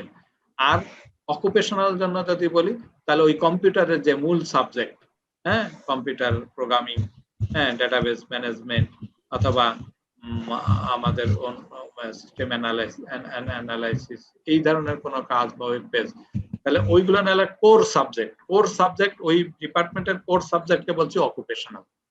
এখন কি বুঝাইতে পারছি অকুপেশনালটা? অকুপেশন দিলে আমরা কোর্স সাবজেক্ট গুলো শুধু বলবো অকুপেশনাল সাবজেক্ট। আর ওর সঙ্গে রিলেট করে যে সাবজেক্ট গুলো আরো জিনিস জানার জন্য পড়তে হয় সেগুলো হলো সেক্টর স্পেসিফিক। সেক্টর বা কমনস বললেন না, কমনটা এখানে নাই, মানে এই 12টার মধ্যে কমন নাই। ও আচ্ছা আচ্ছা, সেক্টর কমন হলো সেক্টর। আমরা যেমন ওই অকুপেশন, ইন্ডিভিজুয়াল অকুপেশন দেখছিলাম তখন কিন্তু জেনারিক পেয়েছি, সেক্টর পেয়েছি এবং অকুপেশন পেয়েছি। খেয়াল আছে? আমরা কম্পিউটার অপারেশনে আমরা যখন পড়েছিলাম জেনারিক পড়েছি 8টা, সেক্টরের মধ্যে পড়েছি টাইপিং ইত্যাদি, তারপর অকুপেশনের জন্য কম্পিউটার অপারেশন ইত্যাদি। তাহলে ওখানে ছিল স্যার একটু বলি তাহলে। বলো। মানে যেটা হচ্ছে মানে সবাইকেই, মানে যেটা একদম মানে আবশ্যক, মানে সবাইকেই পড়তে হবে, সেটা হচ্ছে জেনারিক। আর অপশনাল যেটা সেটা হচ্ছে সেক্টর স্পেসিফিক। আর যেটা হচ্ছে মূল সাবজেক্ট, যেটা হচ্ছে আপনার মানে অকুপেশন রিলেটেড, সেটা হচ্ছে মানে অকুপেশন মানে যেটা পড়তে মানে সায়েন্সে হন যে সাবজেক্ট গুলো পড়তেই হবে সেটাই অকুপেশন। রাইট, একটু কি বুঝাইতে পারছি সবাই? এখন এখানে প্রশ্ন আসতে পারে, স্যার এখানে তো শুধু আছে সেক্টর আর অকুপেশন, জেনারিক তো নাই, ঠিক কি না? জেনারিক তো দেখাইলেন না, প্রথম সিএস যেটা কম্পিউটার অপারেশন, সেটা দেখাইছি, কিন্তু এই আমরা যে সিবিটি এন্ড এ পড়ছি সেটার মধ্যে কিন্তু নাই। স্যার এটা তো আমরা আমাদের সিএস এ নাই। হ্যাঁ, আমরা এখন যে জেনারিক নাই, এখানে জেনারিক নাই, দরকার নাই, যে কোনো কারণে জেনারিকের দরকার পড়ে নাই, সেজন্য তারা দেয় নাই। যে এখানে দুটো। আচ্ছা, তাহলে এইখানে আমরা যে কাজগুলো করতে যাচ্ছি, শিখতে যাচ্ছি, সেগুলো একটা হলো ট্রেনার হিসেবে কাজ করবে, একটা হলো অ্যাসেসর। দুটো অংশ, CBT and A, computer base training and computer base assessment. ঠিক আছে? তাহলে এই 12টার মধ্যে কোনটা ট্রেনিং পারপাস আর কোনটা অ্যাসেসমেন্ট পারপাস আমরা এইবার খেয়াল করি। এই যে 7, 8, 9, এই 7, 8, 9 তিনটা কি? তিনটাই অকুপেশন স্পেসিফিক। ঠিক আছে? 7, 8, 9 দেখা যাচ্ছে? এটা স্যার অকুপেশন, তাই তো? এইটা টিচার অকুপেশন, হ্যাঁ, ট্রেনারের। তাহলে এটা হলো ট্রেনার। স্যার আমি বুঝতে পারিনি স্যার, আরেকবার একটু রিপিট করলে ভালো হতো। আচ্ছা, এইখানে যে 7, 8, 9 তিনটা আছে, এই তিনটা হলো অকুপেশনাল, এবং সেই অকুপেশন কোন অকুপেশন? ট্রেনিং দেওয়ার জন্য ট্রেনার। আমার এখানে 2 রকম আছে, ট্রেনারের কাজও আছে এবং অ্যাসেসমেন্টেরও কাজও আছে। তাহলে ট্রেনারের অংশের যে কাজ, মূল কাজ, ট্রেনারের অংশের মূল কাজ হচ্ছে 7, 8, 9। এখন কি বুঝাইতে পারছি? হ্যাঁ, 7, 8, 9 এটা হলো ট্রেনারের আসল কাজ। ট্রেনারের কি কাজ? ট্রেনার কি করবে? Design and modify CBT learning materials and resources. মানে এই সিবিটি যে লার্নিং ম্যাটেরিয়াল সেটা তাকে তৈরি করতে হবে, ডিজাইন করতে হবে। প্রথম কাজ হচ্ছে একটা সিবিএলএম তৈরি করতে হবে, যে জিনিসটা আমি পড়াবো, যে সাবজেক্টটা পড়াবো সেটা কিভাবে ডিজাইন করতে হয়, কিভাবে তৈরি করতে হয় সেটা জানা দরকার টিচারকে। তারপরে বলছে অর্গানাইজ কম্পিটেন্সি বেসড ট্রেনিং, যেখানে সে ট্রেনিংটা প্রদান করবে সেই অংশটাকে অর্গানাইজ করতে হবে। অর্থাৎ সেইখানে টেবিল কিভাবে থাকবে, কোন জায়গায় বোর্ড থাকবে, কোন জায়গায় মাল্টিমিডিয়া প্রজেক্টর থাকবে, কোন জায়গায় স্ক্রিনটা থাকবে, কোন জায়গায় মাইক্রোফোন থাকবে, হ্যাঁ, ওখানে আর অন্য প্রিন্টিং এর জন্য কিছু লাগবে কিনা, ওখানে চক ডাস্টার অথবা কলম লাগবে কিনা, এই যে জিনিসগুলো সেগুলো সে অর্গানাইজ করতে হবে যেখানে ক্লাস নেবে। বুঝাইতে পারছি কথাটা? জি স্যার। হ্যাঁ, তারপরে লাস্ট কাজ হচ্ছে সে লেকচার দেওয়া, ট্রেনিং, সে সেশন কন্ডাক্ট করা, সেটা হলো ডেলিভারি। তাহলে 3টা অংশ, একটা ডিজাইন এন্ড মডিফাই করা, একটা অর্গানাইজ করা আর একটা হলো ডেলিভার করা। ডেলিভার এগুলো কিন্তু সব মানে অ্যাক্টিভ ভার্ব। প্রত্যেকটা শব্দের আগে খেয়াল করলে বোঝা যাবে যে এখানে সব জায়গায় অ্যাক্টিভ ভার্ব ব্যবহার করেছে। যে ডিজাইন এন্ড মডিফাই এটা একটা অ্যাক্টিভ ভার্ব, অর্গানাইজ এটা একটা অ্যাক্টিভ ভার্ব, ডেলিভার এটা একটা অ্যাক্টিভ ভার্ব। তাহলে এই নামের প্রত্যেকটা নামের শুরুতে কিন্তু এইরকম অ্যাক্টিভ ভার্ব ব্যবহার করে দেওয়া হয়েছে। বলা হয়েছিল যে আমরা যদি বিরিয়ানি পরিবেশন করতে চাই, কাউকে যদি একটা অনুষ্ঠানে আমি বিরিয়ানি খাওয়াতে চাই, তাহলে তার প্রথম কাজ হচ্ছে বিরিয়ানি তৈরি করা, অর্থাৎ তার ইনস্ট্রুমেন্ট যেগুলো মালামাল লাগবে যা আছে আগে চেক করবে যে কি আছে না আছে, এবং যেগুলো নাই সেগুলো একটা লিস্ট করবে, লিস্ট করে সেগুলো বাজার থেকে ক্রয় করবে এবং তারপরে বিরিয়ানিটা তৈরি করবে। এই কাজটুকু হলো প্রথম কাজ। তেমনি ভাবে আমি কি পড়াবো সেই জন্য আমার লার্নিং ম্যাটেরিয়ালস গুলো আমাকে তৈরি করতে হবে। হ্যাঁ, সেই তৈরি করাটা আমার প্রথম কাজ। তারপরের কাজটা হলো যেখানে যে এনভায়রনমেন্টে আমি কাজটা করব, ডেলিভার করব লেকচারটা, সেইটা অর্গানাইজ করা, সেই অর্গানাইজ আমার দ্বিতীয় কাজ। আর ফাইনাল কাজ হচ্ছে ডেলিভার করা, ট্রেনিংটা। এখন আমি বুঝাইতে পারছি ট্রেনিং এর আজকে আমরা যে কাজগুলো করতে চাই তার মূল যে কাজ, যেটাকে আমরা অকুপেশন সেক্টর বলছি, সেটা হলো 7, 8, 9। ক্লিয়ার? ট্রেনার হিসেবে ট্রেনার পার্ট। ট্রেনার হিসেবে 3টা। হ্যাঁ, 7, 8, 9। আর পরবর্তীতে অ্যাসেসর হিসেবে লাস্টে 10 আর 12 সে কম্পিটেন্সি বেস অ্যাসেসমেন্ট এটা ডিজাইন করবে, আর লাস্টে অর্গানাইজ এন্ড কন্ডাক্ট, ওই একই সঙ্গে 3টা জিনিসই চলে আসছে। তাহলে 10 আর 12 এটা হলো তার মূল কাজ। তাহলে টুলস তৈরি করা কি অ্যাসেসরের কোনো কাজ না, এটা বোর্ডের কাজ। ঠিক আছে? তাহলে আমরা এটা জানলাম, কিন্তু তারপরেও তাকে টুলস কিভাবে তৈরি করে সেটা জানতে হবে, কারণ ওই সেক্টর নিয়ে যেহেতু সে অ্যাসেসমেন্ট করবে, সুতরাং টুলস কিভাবে তৈরি করছে সেই কনসেপশন না থাকলে সে কাজ ভালো করে করতে পারবে না। তাহলে লাস্ট 3টা 10 আর 12 হচ্ছে অ্যাসেসরের কাজ। 10, 12 অ্যাসেসরের মূল কাজ, মানে অকুপেশনাল ওয়ার্ক। কিন্তু 11ও তার কাজ। 11 তার কাজ বলতে তার জানা দরকার, তার সেক্টরের কাজ। সেজন্য সেক্টর তাহলে 3টাই লিখি স্যার, 10, 11, 12। 12, হ্যাঁ, কিন্তু তার মধ্যে মূল হলো 10 আর 12 হলো অকুপেশনাল। আচ্ছা, 3টাই কাজ। আচ্ছা, এবার আসি 1, 2, 3, 4, 5, 6। এটা কিন্তু সেক্টরের কাজ। এই ট্রেনার যে কাজ করবে তার সঙ্গে এই 1, 2, 3, 4, 5, 6 করতেই হবে। এবং যিনি অ্যাসেসমেন্ট করবে, অ্যাসেসরের অংশ, তাকেও কিন্তু ওই 1, 2, 3 তাকে ওই 1, 2, 3 তার 1, 2, 3, 4 তাকে করতেই হবে। 1, 2, 3, 4 এদিকে এসে 10, 12। স্যার 1, 2, 3, 4 হচ্ছে আপনার ট্রেনারেরও কাজ, অ্যাসেসরেরও কাজ। তার মানে এখন এখানে আমি বুঝালাম 12টা অংশের মধ্যে 12টার কি অকুপেশন অংশটা কি, সেক্টর স্পেসিফিকটা কি, মানে কাজের ক্ষেত্রে আমরা এখানে জানবো, পরে দেখবো আরো ডিটেইলস। ওকে, বুঝাইতে পারছি কিছুটা অকুপেশন আর সেক্টর জিনিসটা? একটু হলেও বোঝা গেছে তো? আরো আস্তে আস্তে ক্লিয়ার হবে। আচ্ছা, এবার আমি ফিরে যাই এই যে 12টার একটা, তাহলে 12টা একটা সিএস এর মধ্যে 12টা ইউনিট অফ কম্পিটেন্সি। তাহলে একটা সিবিটি এন্ড এ যে লেভেল 4 করব, এই লেভেল 4 এর জন্য যে সিএস আছে সেটার মধ্যে 12টা ইউনিট অফ কম্পিটেন্সি আছে, এইটুকু লিখতে হবে। CBT and A level 4 dash দিয়ে 12টা ইউনিট অফ কম্পিটেন্সি। ইউওসি আমি লিখে দেই।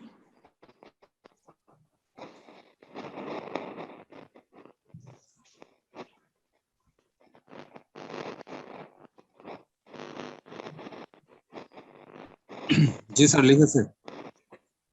একদম উপরে লিখে দিলাম সিবিটি এ লেভেল 4, সরি L4 যে সিএসটা আছে সেই সিএস এর ভিতরে 12 ইউনিট অফ কম্পিটেন্সি, এই এভাবে লিখতে হবে। তাহলে সিবিটি এন্ড এ লেভেল 4 যে সিএস, এই সিএস এর মধ্যে 12টা ইউনিট অফ কম্পিটেন্সি আছে। ইউনিট অফ কম্পিটেন্সি ইউ বড় হাতের, ও ছোট হাতের, সি বড় হাতের। তাহলে আমরা এবার নিয়ে গেলাম সিএস সিএস এর মধ্যে 12টা ইউনিট অফ কম্পিটেন্সি আছে। 12টা ইউনিট অফ কম্পিটেন্সি ওখানে দেখাইছি। তার মধ্যে 5টা অকুপেশন আর 7টা হলো সেক্টর স্পেসিফিক। ঠিক আছে, দরকার এটাও লিখি। 7 হলো সেক্টর স্পেসিফিক।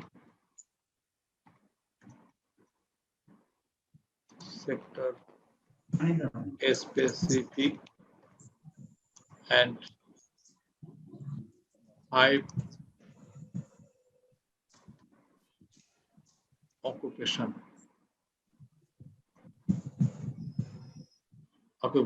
specific.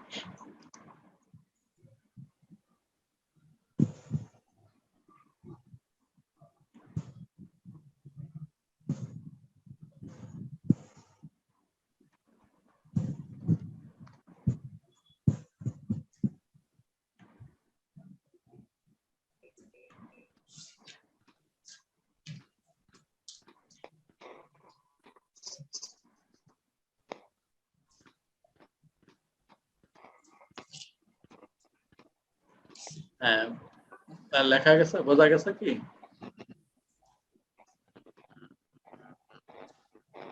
লিখতে পারছি? সবাই লিখতে পারছে এটুকু? জি স্যার। তাহলে সিএস কিন্তু একটা সিএস এর মধ্যে ইউনিট অফ কম্পিটেন্সি কয়টা? 12টা। 12টা। এইটার ক্ষেত্রে আবার অন্য অকুপেশনের জন্য তো ভিন্ন হতে পারে। ক্লিয়ার হয়েছে? লেভেল 4 এর ক্ষেত্রে 12টা। লেভেল 4 এর ক্ষেত্রে পেয়েছি আমরা 12টা। জি স্যার। স্যার কালকে বলছিলেন যে সিএস হলো মোট 14টা। তার মানে আমরা না সিএস 14টা না, মোট 14টা না। সিএস তো অনেকগুলো সিএস আছে। সেক্টর 12টা। সিএস এর মধ্যে বলছে যে এই যে 12টা ইউনিট অফ কম্পিটেন্সি আছে, এক একটা ইউনিট অফ কম্পিটেন্সির মধ্যে 14টা পয়েন্ট আছে, 14টা কম্পোনেন্ট আছে। সেটা আমরা এখন যাচ্ছি, এই যে এখন দেখাবো। এখন এটা লিখবো যে একটা ইউনিট অফ কম্পিটেন্সিতে কি কি আছে সেটা আমরা লিখি। এবার একটু নিচে কাগজের নিচে লিখি component of unit of competency. Component of unit of competency.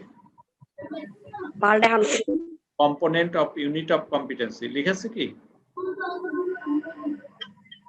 আচ্ছা, এবার আমি মার্কিং করে দিচ্ছি এগুলো।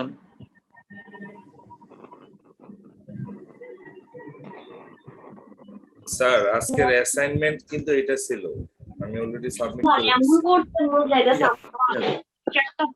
করেছি। অসুবিধা নাই, এখানে একটু মার্কিং করতে চাচ্ছি।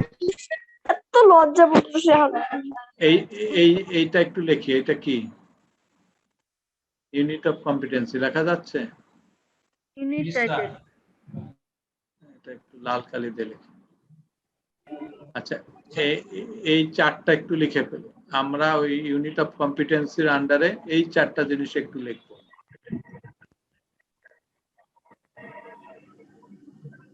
Unit title, unit code, unit descriptor, nominal hour. চারটা। তাহলে এই প্রশ্ন আসে, পরীক্ষায় আসে যে কম্পোনেন্ট গুলোর নাম লেখো, ইউনিট অফ কম্পিটেন্সির কম্পোনেন্ট গুলোর নাম লেখো বা সিএস এর কম্পোনেন্ট গুলোর নাম লেখো। ঠিক আছে, তখন আমি লিখবো যে 1 নম্বরে লিখবো ইউনিট টাইটেল, তারপর লিখবো ইউনিট কোড, তারপর লিখবো ইউনিট ডেসক্রিপ্টর, তারপর লিখবো নমিনাল আওয়ার। ক্লিয়ার? এটা হলো এই অংশটুকু আমরা এইটা কিন্তু হেড, মাথা, মূল জায়গা, এই অংশটা আমরা দিয়েছি। আচ্ছা, তারপরের অংশ লিখি,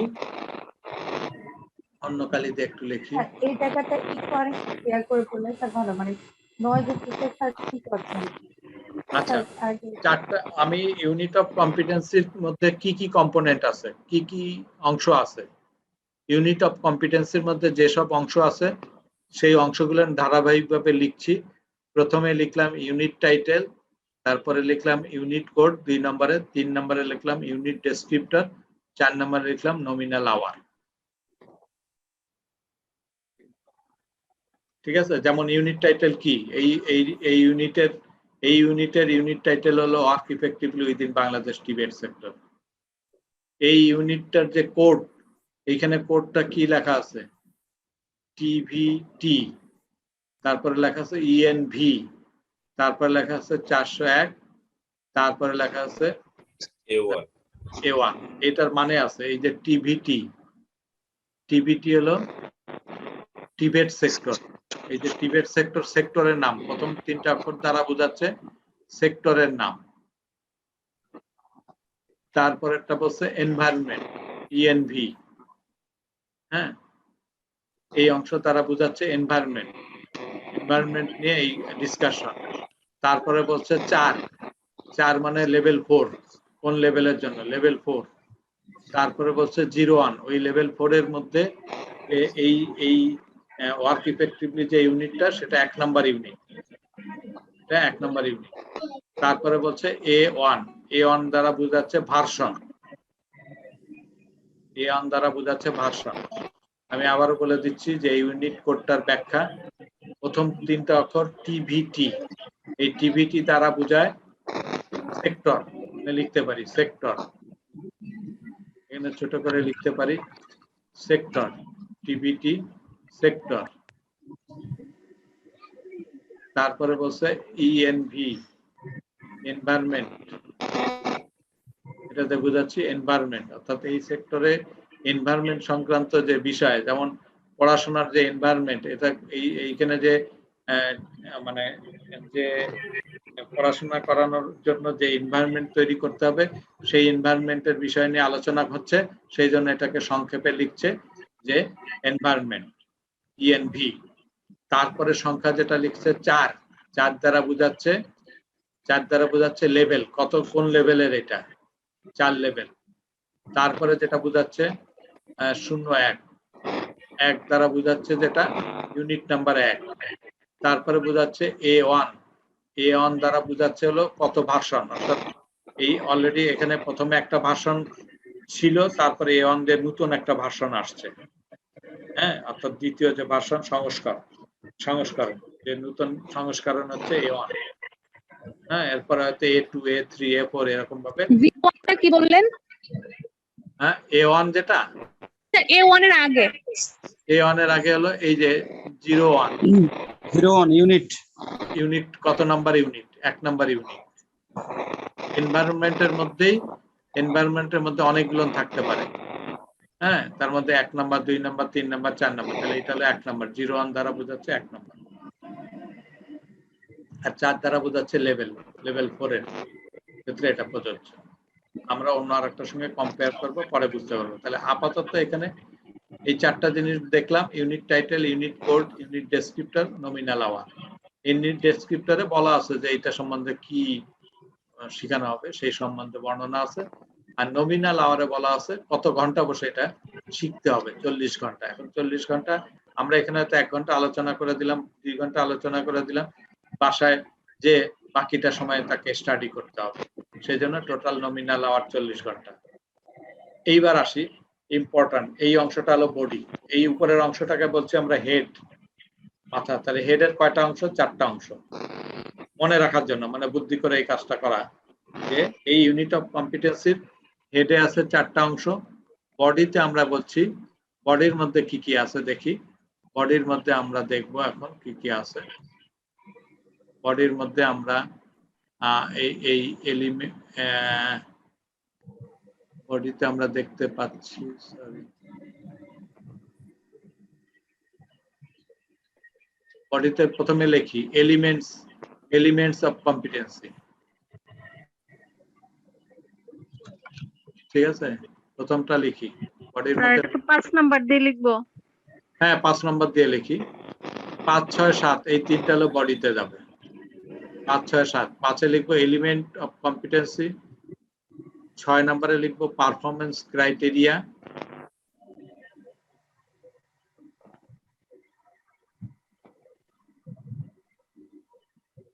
আচ্ছা এখানে এলিমেন্টস আছে কয়টা দেখা যায়? 1, 2, 3, 4, এগুলো এলিমেন্টস এর নাম। ঠিক আছে, আমরা পরে যাচ্ছি।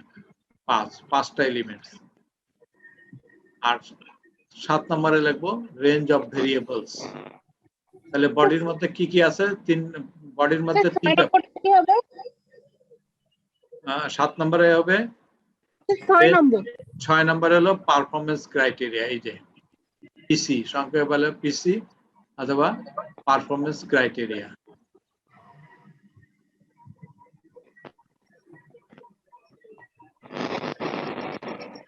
তাহলে বডিতে কি কি বোঝা গেছে কি? জি স্যার, বুঝতে পেরেছি স্যার। কি কি বলো? বডিতে আছে স্যার তিনটা, একটা filaments of competency, performance elements of competency, elements of criteria performance criteria. হ্যাঁ, লাস্ট হলো আর রেঞ্জ অফ ভেরিয়েবল। ঠিক আছে, এইগুলো মেইন বডিতে। অর্থাৎ টিচারের যে কাজ এই তিনটা জিনিস কিন্তু সে খুব ভালো করে খেয়াল করবে, কারণ এই অনুযায়ী সে পড়াবে। সে টিচারের এই 60টা কাজই টিচারের। সে ইউনিট অফ টাইটেল কি জানবে, সে ইউনিট কোড জানবে, ইউনিট ডেসক্রিপ্টর জানবে, হ্যাঁ, নমিনাল আওয়ার জানবে, তার সঙ্গে তার ওই সাবজেক্টে এলিমেন্টস কয়টা এলিমেন্টস আছে, তার পারফরমেন্স ক্রাইটেরিয়া কি কি, এবং তার রেঞ্জ অফ ভেরিয়েবল কি কি। বোঝাতে পেরেছে কি কয়টা কথা? তিনটা। তাহলে 3 4 আর 3 কত? 60টা পেলাম। কয়টা পয়েন্ট? 4 আর 3 60টা। আচ্ছা, খুব ভালো করে দেখি। এই এলিমেন্টস তার মধ্যে সবচেয়ে গুরুত্বপূর্ণ এলিমেন্টস হলো যে বিষয় নিয়ে পড়াবো। যেমন আমরা যে সাবজেক্টটা পড়াবো তার যে অধ্যায়ের নাম সেটাই হলো এটা। বোঝা গেছে কি? একটা বইতে যে কয়টা অধ্যায় থাকে, প্রত্যেকটা অধ্যায়তে লেখা থাকে না কি কি আছে, এইটাও তাই। এলিমেন্টস মানে সেই অধ্যায়ের বিষয়। যেমন interpret, debate, scenario of Bangladesh and sir elements of competency আরেকবার যদি একটু বলতেন স্যার। এলিমেন্টস অফ কম্পিটেন্সি বলতে বোঝাচ্ছে যে মূল অংশ, ওই সাবজেক্টটা যেটা নিয়ে পড়াবো তার মূল অংশগুলো কি কি, অর্থাৎ কোন কোন অধ্যায় এখানে আলোচনা করা হবে, অধ্যায়গুলোর কথা বলা আছে। এখন কি বুঝাইতে পেরেছি? জি স্যার। জি স্যার, এলিমেন্টস অফ কম্পিটেন্সি হচ্ছে স্যার একটি সাবজেক্টের মধ্যে যে বিষয়গুলো থাকে, যে অধ্যায়গুলো থাকে, যেটা মেইন জিনিস যেগুলো নিয়ে আলোচনা করব। যেমন এখানে কয়টা আছে? 5টা। কয়টা আছে এলিমেন্টস? 1 2 3 4 5। যেমন এই সাবজেক্টের 5টা এলিমেন্টস এর মধ্যে বলছে interpret, debate, scenario of Bangladesh and relevant policy document. বাংলাদেশের যে ডিবেট জিনিসটা কি, সেই জিনিসটার ব্যাখ্যা করবে, তার বর্ণনা করবে, তার সিনারিওটা বলবে, তার সঙ্গে কি কি পলিসি অ্যাডাপ্ট করেছে সেই পলিসি সম্বন্ধে বলবে। এই কথা থেকে বোঝা যায় কিছুটা। তাহলে এটা একটা এলিমেন্টস। তারপরে একটা elements interpret quality assurance system. তাহলে কোয়ালিটি অ্যাসুরেন্স সিস্টেম কি সেটা জানবো আমরা এখান থেকে। ওয়ার্ক উইদিন ট্রেনিং অর্গানাইজেশন, তাহলে ট্রেনিং অর্গানাইজেশনের মধ্যে কিভাবে কাজ চলে সেটা আমরা জানবো। Manage work relationship with colleagues and clients, এই কলিগ এবং ক্লায়েন্টস এর মধ্যে কি সম্পর্ক থাকবে, কি মানে এই কিভাবে ওয়ার্কটা ম্যানেজ করবে সেই সম্বন্ধে জানবো। আর বলছে assist learners to develop competency as per needs and interest, তার ইন্টারেস্ট এবং নিডস অনুযায়ী সে লার্নারকে অ্যাসিস্ট করবে। তাহলে এইগুলো হলো মূল অধ্যায়। মূল অধ্যায় হলো, সেটাকে সংক্ষেপে বলছে এলিমেন্টস। তাহলে এলিমেন্টস একটা মুখ্য বিষয়, যে সাবজেক্টটা পড়াবে তার মুখ্য বিষয় হচ্ছে এলিমেন্টস। বুঝাইতে পেরেছি এখন কথাটা? স্যার বুঝতে পেরেছি। আচ্ছা, প্রত্যেকটা অধ্যায়ের মধ্যে আবার সাব অধ্যায় থাকে না? সাব অধ্যায় থাকে। এই যে এইখানটা এই অধ্যায় পুরাপুরি বুঝলো কিনা তা যাচাই করবে এই পারফরমেন্স ক্রাইটেরিয়া দ্বারা। সংক্ষেপে পিসি বলে, পারফরমেন্স ক্রাইটেরিয়া বা পিসি। এই যে এইগুলো যদি সে প্রশ্ন করে, এইগুলো থেকে যদি সে জানতে চায় এবং সেই উত্তরগুলো যদি সে বলতে পারে, তাহলে বুঝবে যে এই চ্যাপ্টারটা সে ভালোভাবে বুঝেছে। সো এই পারফরমেন্স ক্রাইটেরিয়ার মধ্যে বলেছে debate terminology are listed and defined. এটা অবশ্য আরেকটা ব্যাপার আছে, বোল্ড করে লেখা আছে এবং কাট করে লেখা আছে, বোল্ড এন্ড ইটালিক। এই বোল্ড এবং ইটালিক থাকা মানে সেটাকে রেঞ্জ বোঝায়, অনেকগুলো বিষয় বোঝায়। আমরা পরের অংশে যাব যে 3টা অংশ বলেছে, একটা এলিমেন্টস, একটা পারফরমেন্স ক্রাইটেরিয়া, একটা রেঞ্জ অফ ক্রাইটেরিয়া। রেঞ্জ নিয়ে আমরা পরের অংশে যাব। এইটা রেঞ্জ বোঝাচ্ছে। এবং course and curriculum document of ডিবেট system are assessed and identified. সে এই কোর্স এবং কারিকুলাম ডকুমেন্ট সে যাতে বোঝে, হ্যাঁ, সেটা আইডেন্টিফাই করতে পারে কিনা সেটা যাচাই করা। Work practice are applied in line with policy framework. Policy framework অনুযায়ী যে ওয়ার্ক প্র্যাকটিসটা আছে, যে এটা অ্যাপ্লাইড করছে সেটা সে বোঝে কিনা, হ্যাঁ, যে লেভেল 1 বলতে কি বোঝায়, লেভেল 2 বলতে কি বোঝায়, লেভেল 3 বলতে কি বোঝায়, এটা সে আইডেন্টিফাই করতে পারে কিনা, যে কোন লেভেলের লোক কোন কাজ করবে। এই আইডেন্টিফাই করার ক্ষমতা যদি তার থাকে তাহলে সে এই জিনিসটা বুঝলো ভালো। এই হলো পারফরমেন্স ক্রাইটেরিয়া। তাহলে আমার জানা দরকার হলো এলিমেন্টস, একটা নাম জানলাম এলিমেন্টস, আর একটা শব্দ জানলাম পারফরমেন্স ক্রাইটেরিয়া, বডির মধ্যে আর একটা নাম জানলাম রেঞ্জ অফ ভেরিয়েবল। ওই যে এইখানে যে ইটালিক, বোল্ড এবং ইটালিক করে দেওয়া আছে, এই যে শব্দটা যেখানে বোল্ড এন্ড ইটালিক আছে সেই কথাটাই আবার নিচে পাবো। এই যে কি লেখা আছে, টিবেট terminologies are listed and defined. এবার দেখি রেঞ্জ অফ ভেরিয়েবলে ওই কথাটাই বলছে, এই যে টিবেট টার্মোলজি। তাহলে টিবেট টার্মোলজি বলতে কি বোঝায়, টিবেট, এনটিপিকে, ভেট, স্কিল, নলেজ ইত্যাদি ইত্যাদি। আবার ওখানে আরো আছে টিবেট পলিসি বলতে কি বোঝায়, সেইটা লিস্ট এখানে। তারপর আবার বলছি টিবেট প্রোভাইডার্স এবং ডেভেলপমেন্ট অর্গানাইজেশন বলতে কি বোঝায়, সেটা এখানে বোঝাচ্ছে। এবং ক্লায়েন্টস বলতে কারা কারা ক্লায়েন্টস, ইন্ডাস্ট্রি, ইনস্টিটিউট, এমপ্লয়ার্স, হ্যাঁ, গার্ডিয়ান, ট্রেনিস। ক্রাইটেরিয়ায় যেগুলো বোল্ড আকারে লেখা থাকবে সেইগুলোই রেঞ্জ অফ ভেরিয়েবলে ভালোভাবে বুঝাই দেওয়া থাকবে। ওকে, ফাইন, দ্যাটস গুড। এই তো বুঝছো। তাহলে আমরা কয়টা পাইলাম এখন? প্রথমে হেডে পাইলাম 4টা, আর বডিতে পাইলাম কয়টা? 3টা। 4 আর 3 7টা। তাহলে 7টা কম্পোনেন্টের নাম আমরা লিখেছি। এবার ইউনিট অফ কম্পিটেন্সি বাকি যে 7টা সেটা আমরা দেখব। সেটা বলছে এভিডেন্স গাইড।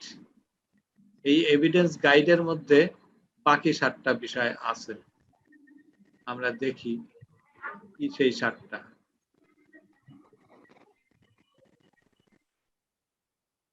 সেখানে বলছে যে critical aspect, guidelines, critical aspect, underpinning knowledge, underpinning skill, required attitude, resource, methodology, context of assessment. এই যে 7টা।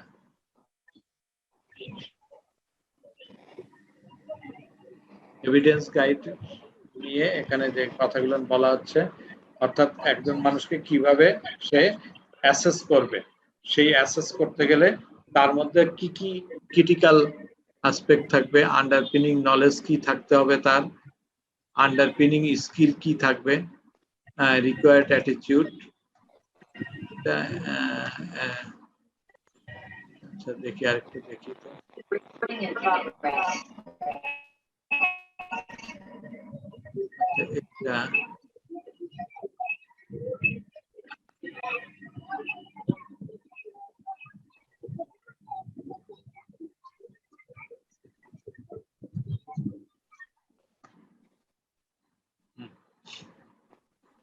আচ্ছা ঠিক আছে, তাহলে আমরা মোটামুটি ভাবে বুঝলাম। স্যার কালকে একটা কথা বলেছিলেন, মানে সিএস এর মানে 14টা পয়েন্ট আছে। এখন প্রথম যে আমরা 7টা পয়েন্ট পেলাম আর কি, তারপর একটা হচ্ছে এভিডেন্স গাইড। এভিডেন্স গাইডের আন্ডারে আছে আরো 7টা। হ্যাঁ, এই যে তাহলে তো মোট 15টা হলো না? না, 7 আর 7 14টা। এভিডেন্স গাইডটাকে তাহলে এখানে পয়েন্ট ধরা হবে না? ওই এভিডেন্স গাইডের মধ্যেই বাকি 7টা। ও আচ্ছা ঠিক আছে। আর কেউ যদি মনে করে আমি ওইটুকু লিখবো না, আমি খালি এভিডেন্স গাইড বলবো বলে ছেড়ে দিতে পারি। হ্যাঁ, অ্যাক্রিডিটেশন রিকোয়ারমেন্ট। ঠিক আছে। আচ্ছা, যদি আসে components of unit of competency, সেক্ষেত্রে আমাকে কয়টা লিখতে হবে? আমরা আসলে ওইখানে সবটা লেখার সুযোগ হয় না, এই মেইন কয়টা লিখলেই হলো। হ্যাঁ, এই মানে প্রথম 7টা বারটা দিলে, হ্যাঁ, তারপরে এভিডেন্স গাইড লিখে দিলেই হবে। ঠিক আছে, আমরা আরো ডিটেইলস আর একটু পরে যাব। আরো ডিটেইলস আপাতত এইটুকু রাখি। অন্য পয়েন্টগুলো নিয়ে আমি পরে আরেকবার কথা বলবো। আপাতত এইটুকু যদি বলতে চাই যে এভিডেন্স গাইডের মধ্যে ক্রিটিক্যাল অ্যাসপেক্ট, আন্ডারপিনিং নলেজ, আন্ডারপিনিং স্কিল, এই 7টা লিখে দিলে হবে। রিকোয়ার্ড অ্যাটিটিউড, তারপরে resource implication, methods of assessment, context of assessment, এই যে 7টা পয়েন্ট এটা আমরা লিখবো।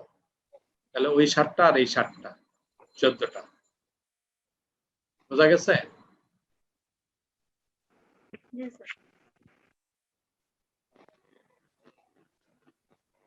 বোঝা গেছে নাকি আবার বলবো? জি স্যার, বোঝা গেছে। এখানে লেখা আছে ক্রিটিক্যাল অ্যাসপেক্ট, মানে ক্রিটিক্যাল অ্যাসপেক্টে যে প্রশ্নগুলো হতে পারে সেইটা। আন্ডারপিনিং নলেজ, এটা কি না? আন্ডারপিনিং নলেজ হলো যে নলেজটা মিনিমাম থাকতে হবে, যেটা না হলে ওই কাজটা সম্পূর্ণ করা যায় না, সেটাকে আমরা আন্ডারপিনিং নলেজ বলছি। এবার বলছি আন্ডারপিনিং স্কিল, যে ওই একই ব্যাপার, যতটুকু স্কিল না থাকলে কাজ করা যাবে না। রিকোয়ার্ড অ্যাটিটিউড, অ্যাটিটিউডের অবস্থান কি হবে? অ্যাটিটিউড বলতে বোঝাচ্ছে যে আমরা পরে দেখবো যে কাজই করি না কেন সেই কাজ করার মানসিকতা থাকাটা হলো একটা বড় ব্যাপার। রিসোর্স ইমপ্লিকেশন, কি কি ধরনের রিসোর্স থাকবে? মেথড অফ অ্যাসেসমেন্ট, কোন কোন মেথড ব্যবহার করে অ্যাসেসমেন্ট করবে? যে written test, demonstration, oral questioning, portfolio. তার মানে এই সিএস অনুযায়ী এই ইউনিটে যদি আমি কাউকে অ্যাসেস করতে যাই তাহলে এই 4টা মেথড আমরা ব্যবহার করব। তাহলে এক এক জায়গায় মেনশন করা আছে আলাদাভাবে। কনটেক্সট অফ অ্যাসেসমেন্ট, হ্যাঁ, কি কি বিষয় থাকবে এখানে সেই কথা বলা আছে। তাহলে এই 7 আর 7 14টা পয়েন্ট লিখতে পারছি? পরেরটা কি লিখতে অসুবিধা হচ্ছে না পারছি? পেরেছি? না স্যার, দেখা যাচ্ছে। না স্যার,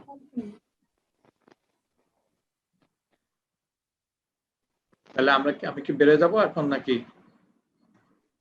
এখান থেকে বাইরে আসি? তাহলে ক্লোজ করে দিই। হ্যাঁ, তাহলে এই যে 14টা পয়েন্ট আমরা এখন যেটা একটা অ্যাসাইনমেন্ট দিব, সেই অ্যাসাইনমেন্টে এই 14টা পয়েন্ট আমাকে লিখে জমা দিতে হবে। কিভাবে জমা দিব আমি আবারও শেয়ার করছি আমাদের ক্লাসের মধ্যে। ক্লাস থেকে আমি ব্যাক করে যাই, এইখানে লেখা আছে অ্যাসাইনমেন্ট 1। আমি গুগল ক্লাসরুমে ঢুকে ডে 2-তে ঢুকবো, ঢুকে অ্যাসাইনমেন্ট 1 এর উপরে ক্লিক করব। করার পরে এই যে ভিউ অ্যাসাইনমেন্ট, অলরেডি 4 জন জমা দিয়ে ফেলেছে। ভিউ অ্যাসাইনমেন্টের উপরে যদি আমি ক্লিক করি, ক্লিক করার পরে আমি কিন্তু এখানে লিখতে পারবো, লেখার সুযোগ আছে। ওই যে অন্যরা লিখে জমা দিয়েছে, কে কে? এই যে ফয়সাল কবির, জান্নাত ফেরদৌস, সঞ্জিতা, তহিদুর রহমান, তারা 4 জন অলরেডি জমা দিয়ে ফেলেছে। আমরা দেখতে পারি তাদের।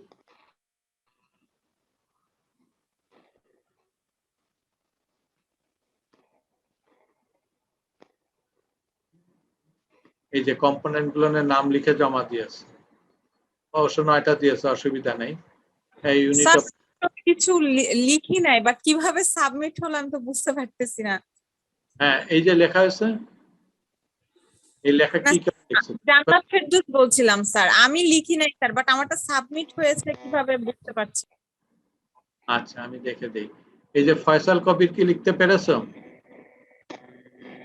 ফয়সাল স্যার কবির, আমি তো 9টা লিখেছি স্যার। ও চলবে, 9টা লিখছে, চলবে, অসুবিধা নেই। Thank you sir. অসুবিধা নেই। হ্যাঁ, জান্নাত ফেরদৌস,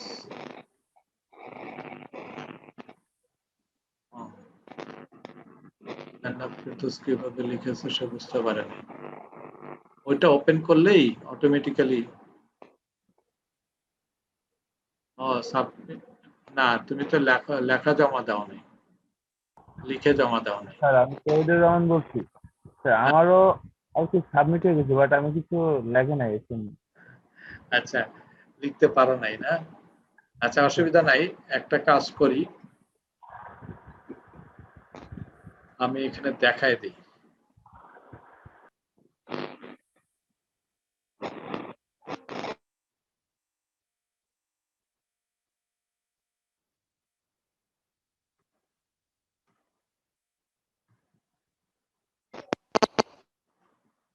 আচ্ছা, স্ক্রিনে নিশ্চয়ই দেখা যাচ্ছে।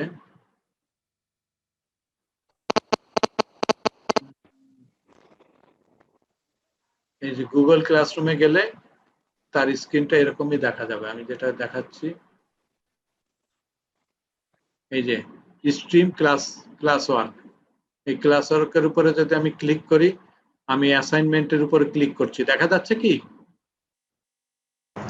জি স্যার, দেখতে পাচ্ছি। এরপরে দেখো ভিউ অ্যাসাইনমেন্টের উপরে আমি ভিউ অ্যাসাইনমেন্টের উপরে ক্লিক করলাম। ভিউ অ্যাসাইনমেন্টের উপরে ক্লিক করলে এই ডান দিকে লেখা যাচ্ছে ইওর ওয়ার্ক, ঠিক আছে? আর এই ওয়ার্কের মধ্যে অ্যাড অর ক্রিয়েট, তা আমরা দুটা করতে পারি। আমরা নিজেরা এখানে ক্রিয়েট করতে পারি, অ্যাড অর ক্রিয়েটের উপর ক্লিক করতে পারি, অথবা এই যে গুগল ডকস আছে না, এই যে উপরে যে গুগল ডকস আছে, এটার উপরও ক্লিক করতে পারি। আমরা ওটা পরে দিতে পারি, দুটাই পারি। হ্যাঁ, আমি যদি অ্যাড অর ক্রিয়েটের উপরে ক্লিক করি, তাহলে আমি যদি নতুন করে তৈরি করতে চাই, এই যে সিলেক্ট করলাম, এখানে ডকস লেখা আছে, ক্রিয়েট নিউ ডকস, দেখা যায় কি স্ক্রিনে? জি স্যার। জি স্যার, দেখতে পাচ্ছি। জি স্যার। হ্যাঁ, তাহলে আমি যদি ডকস এর উপরে ক্লিক করি,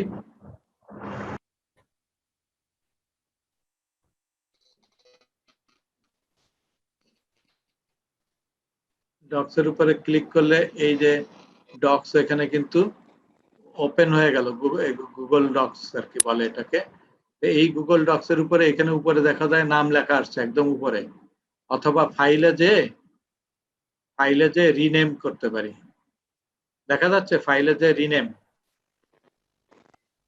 দেখা যায়। সবাই কি পারতেছি? না স্যার, দেখতে পাচ্ছি না। দেখতে পাওয়া যায় না স্যার। আচ্ছা, গুগলের ওই পেজটা ওপেন হয়ে আছে ফাইন।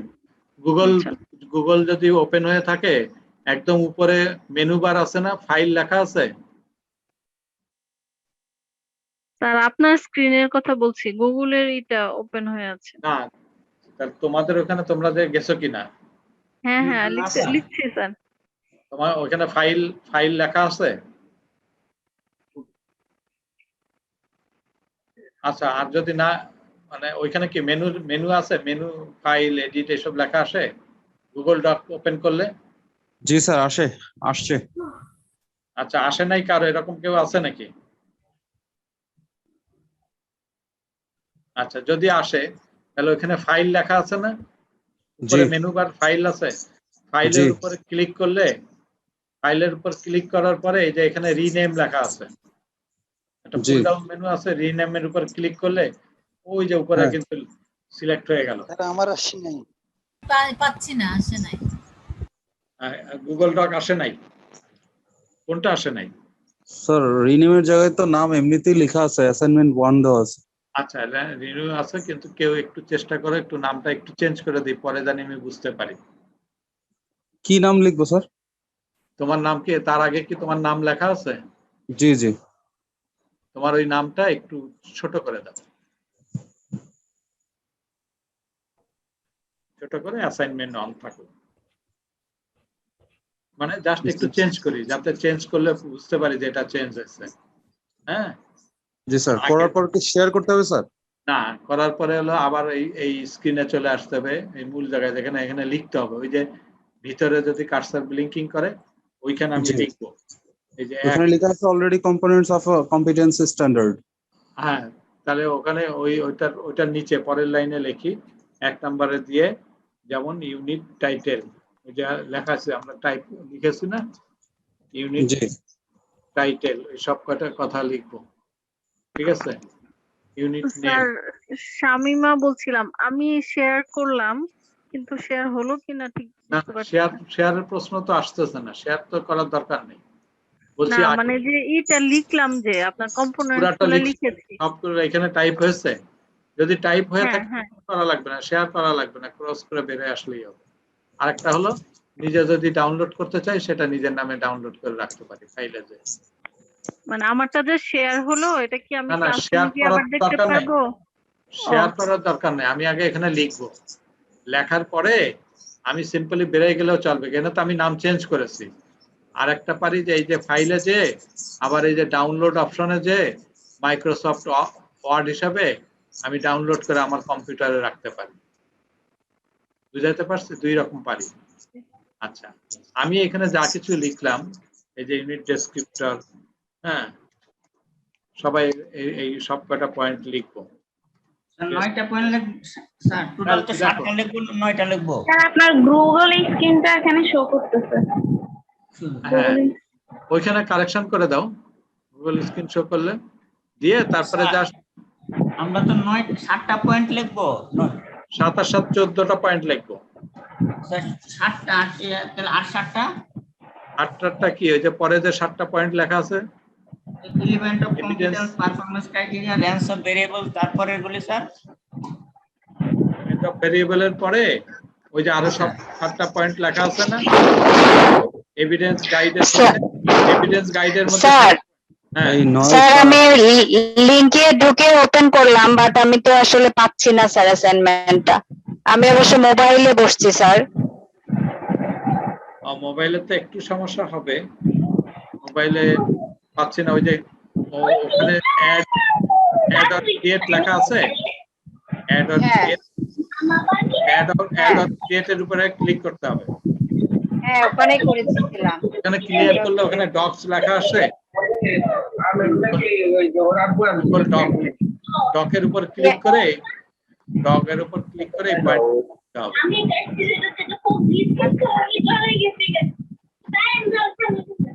হ্যাঁ, ক্লিয়ার। তারপরে একটু মিউটে যান, যার এখানে বাচ্চা চিল্লাচ্ছে একটু মিউট করেন না। মিউট করেন।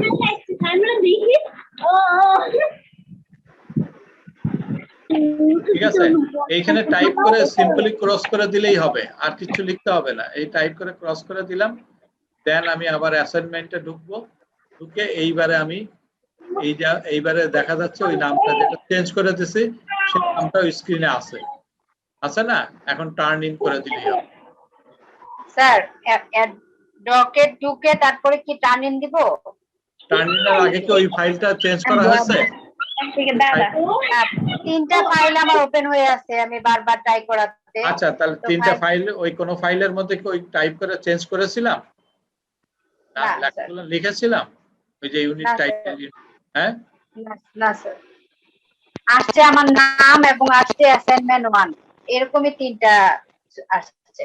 হ্যাঁ, তাহলে ওইটা আবার ওপেন করি, যেটা আসছে না যে কোনো একটার উপরে আবার ওপেন, যে কোনো একটা, যেগুলো আছে তিনটার মধ্যে যে কোনো একটাকে আবার ওপেন করি, মানে ওইর উপরে ক্লিক করি। যেমন আমি এখন স্ক্রিনে, এখন কি লিখবো? হ্যাঁ, এখন ওইখানে ক্লিক করতে হবে, ক্লিক করে ওই কথাগুলো এর ভিতরে এই কারেকশন গুলো করতে হবে, এই কথা লিখতে হবে যে unit title, unit name, unit descriptor. Sir শুধু উপরে আসছে কম্পিটেন্স অফ কম্পিটেন্সি স্ট্যান্ডার্ড, শুধু এই লেখাটা আসছে, আর এছাড়া তো সব সাদা স্যার। তারপরে সাদা অংশের মধ্যে কার্সর নিয়ে টাইপ করে লেখো। স্যার সম্পূর্ণ লেখাটা শেষ হয়েছে, এখন এটা কি করব? সম্পূর্ণ লেখাটা শেষ হয়ে গেলে এই যে ক্রস দিয়ে বেরিয়ে আসা, কোনো অসুবিধা নেই। আচ্ছা, যারা লিখতে পারেন তারা লেখো। আচ্ছা, লিখছি স্যার। লেখা শেষে আর কিচ্ছু করতে হবে না, এই ক্রস চিহ্নের উপরে দিয়ে বেরিয়ে আসলেই হবে। লেখা শেষে ক্রস দিয়ে বেরিয়ে আসবো, বেরিয়ে এসে আবার ওই অ্যাসাইনমেন্ট 1 এ ঢুকবো। 1 এ ঢুকলে ওই ফাইলটা এখানে দেখাবে, হ্যাঁ, দেন টার্ন ইন করব। স্যার অ্যাসাইনমেন্টটা একটু পরে করে জমা দিলে হবে? হবে, আজকের মধ্যে যে কোনো সময় জমা দিলে হবে। দেন 14টাই লিখবো স্যার, 14টা পয়েন্ট লিখবো, টাইপ করব। আচ্ছা, দিয়ে টার্ন ইন, এই টার্ন ইন দেওয়া হলে শুনতে পাচ্ছেন? হ্যাঁ,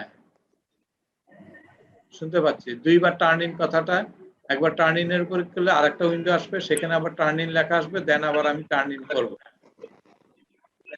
ঠিক আছে, টার্ন ইন করলে আমার কাজ শেষ, দেন আমার ফাইল চলে আসবে। আসসালামু আলাইকুম। আসসালাম। স্যার আমি শফিউল আজম বলছিলাম। আমার তো এখান থেকে নেটওয়ার্কও একটু প্রবলেম হয়, মানে আমি পুরোপুরি কোনো কিছুই বুঝতে পারতেছি না। তো এটা দেখতেছি যে ক্লাসটা রেকর্ডিং হচ্ছে, এই রেকর্ডিংটা কি পাওয়া যাবে? মানে কোথা থেকে পাবো? আমি ওটা রিভিউ করতে পারবো কিনা? রেকর্ডিং তো পাওয়া যাবে, দেখাই দিলাম তো। ইউটিউব দিয়ে দেবো তো প্রতিদিন, ওই যে আজকেও দিয়ে দিয়েছি। গুগল ক্লাসরুমে গেলেই ও পাওয়া যাবে। জি, তাহলে আমি ওখান থেকে দেখে মানে আবার পুনরায় রিভিউ করে কমপ্লিট Right. করতে পারবো। ওকে, তাহলে এখন কি অন্যরা কি দিতে পারছো কিনা জমা লিখে? স্যার যারা দিতে পারছো না তারা একটু কথা বলো, তাহলে আমি স্যার টাইমিং করলে তো সাবমিট হয়ে স্যার যাবে। হ্যাঁ বলো। স্যার আমি তো মানে ওইটাতে ঢুকতে পারতেছি না নেটওয়ার্কের প্রবলেমের কারণে, তো আমি এটা পরে জমা দিতে পারবো? হ্যাঁ পারবো, হ্যাঁ পারবো, পারবো জমা দিতে পারবো। স্যার ইয়ার লিংক থেকে পেতে সবার পারি মানে সবার অ্যাসাইনমেন্ট দেখা যাবে না স্যার? মানে ক্লাসরুমে সবাই দেখা যাবে, প্রত্যেকেরটা দেখা যাবে, প্রত্যেকের মার্কিং করবো আমি, সমস্যা নাই।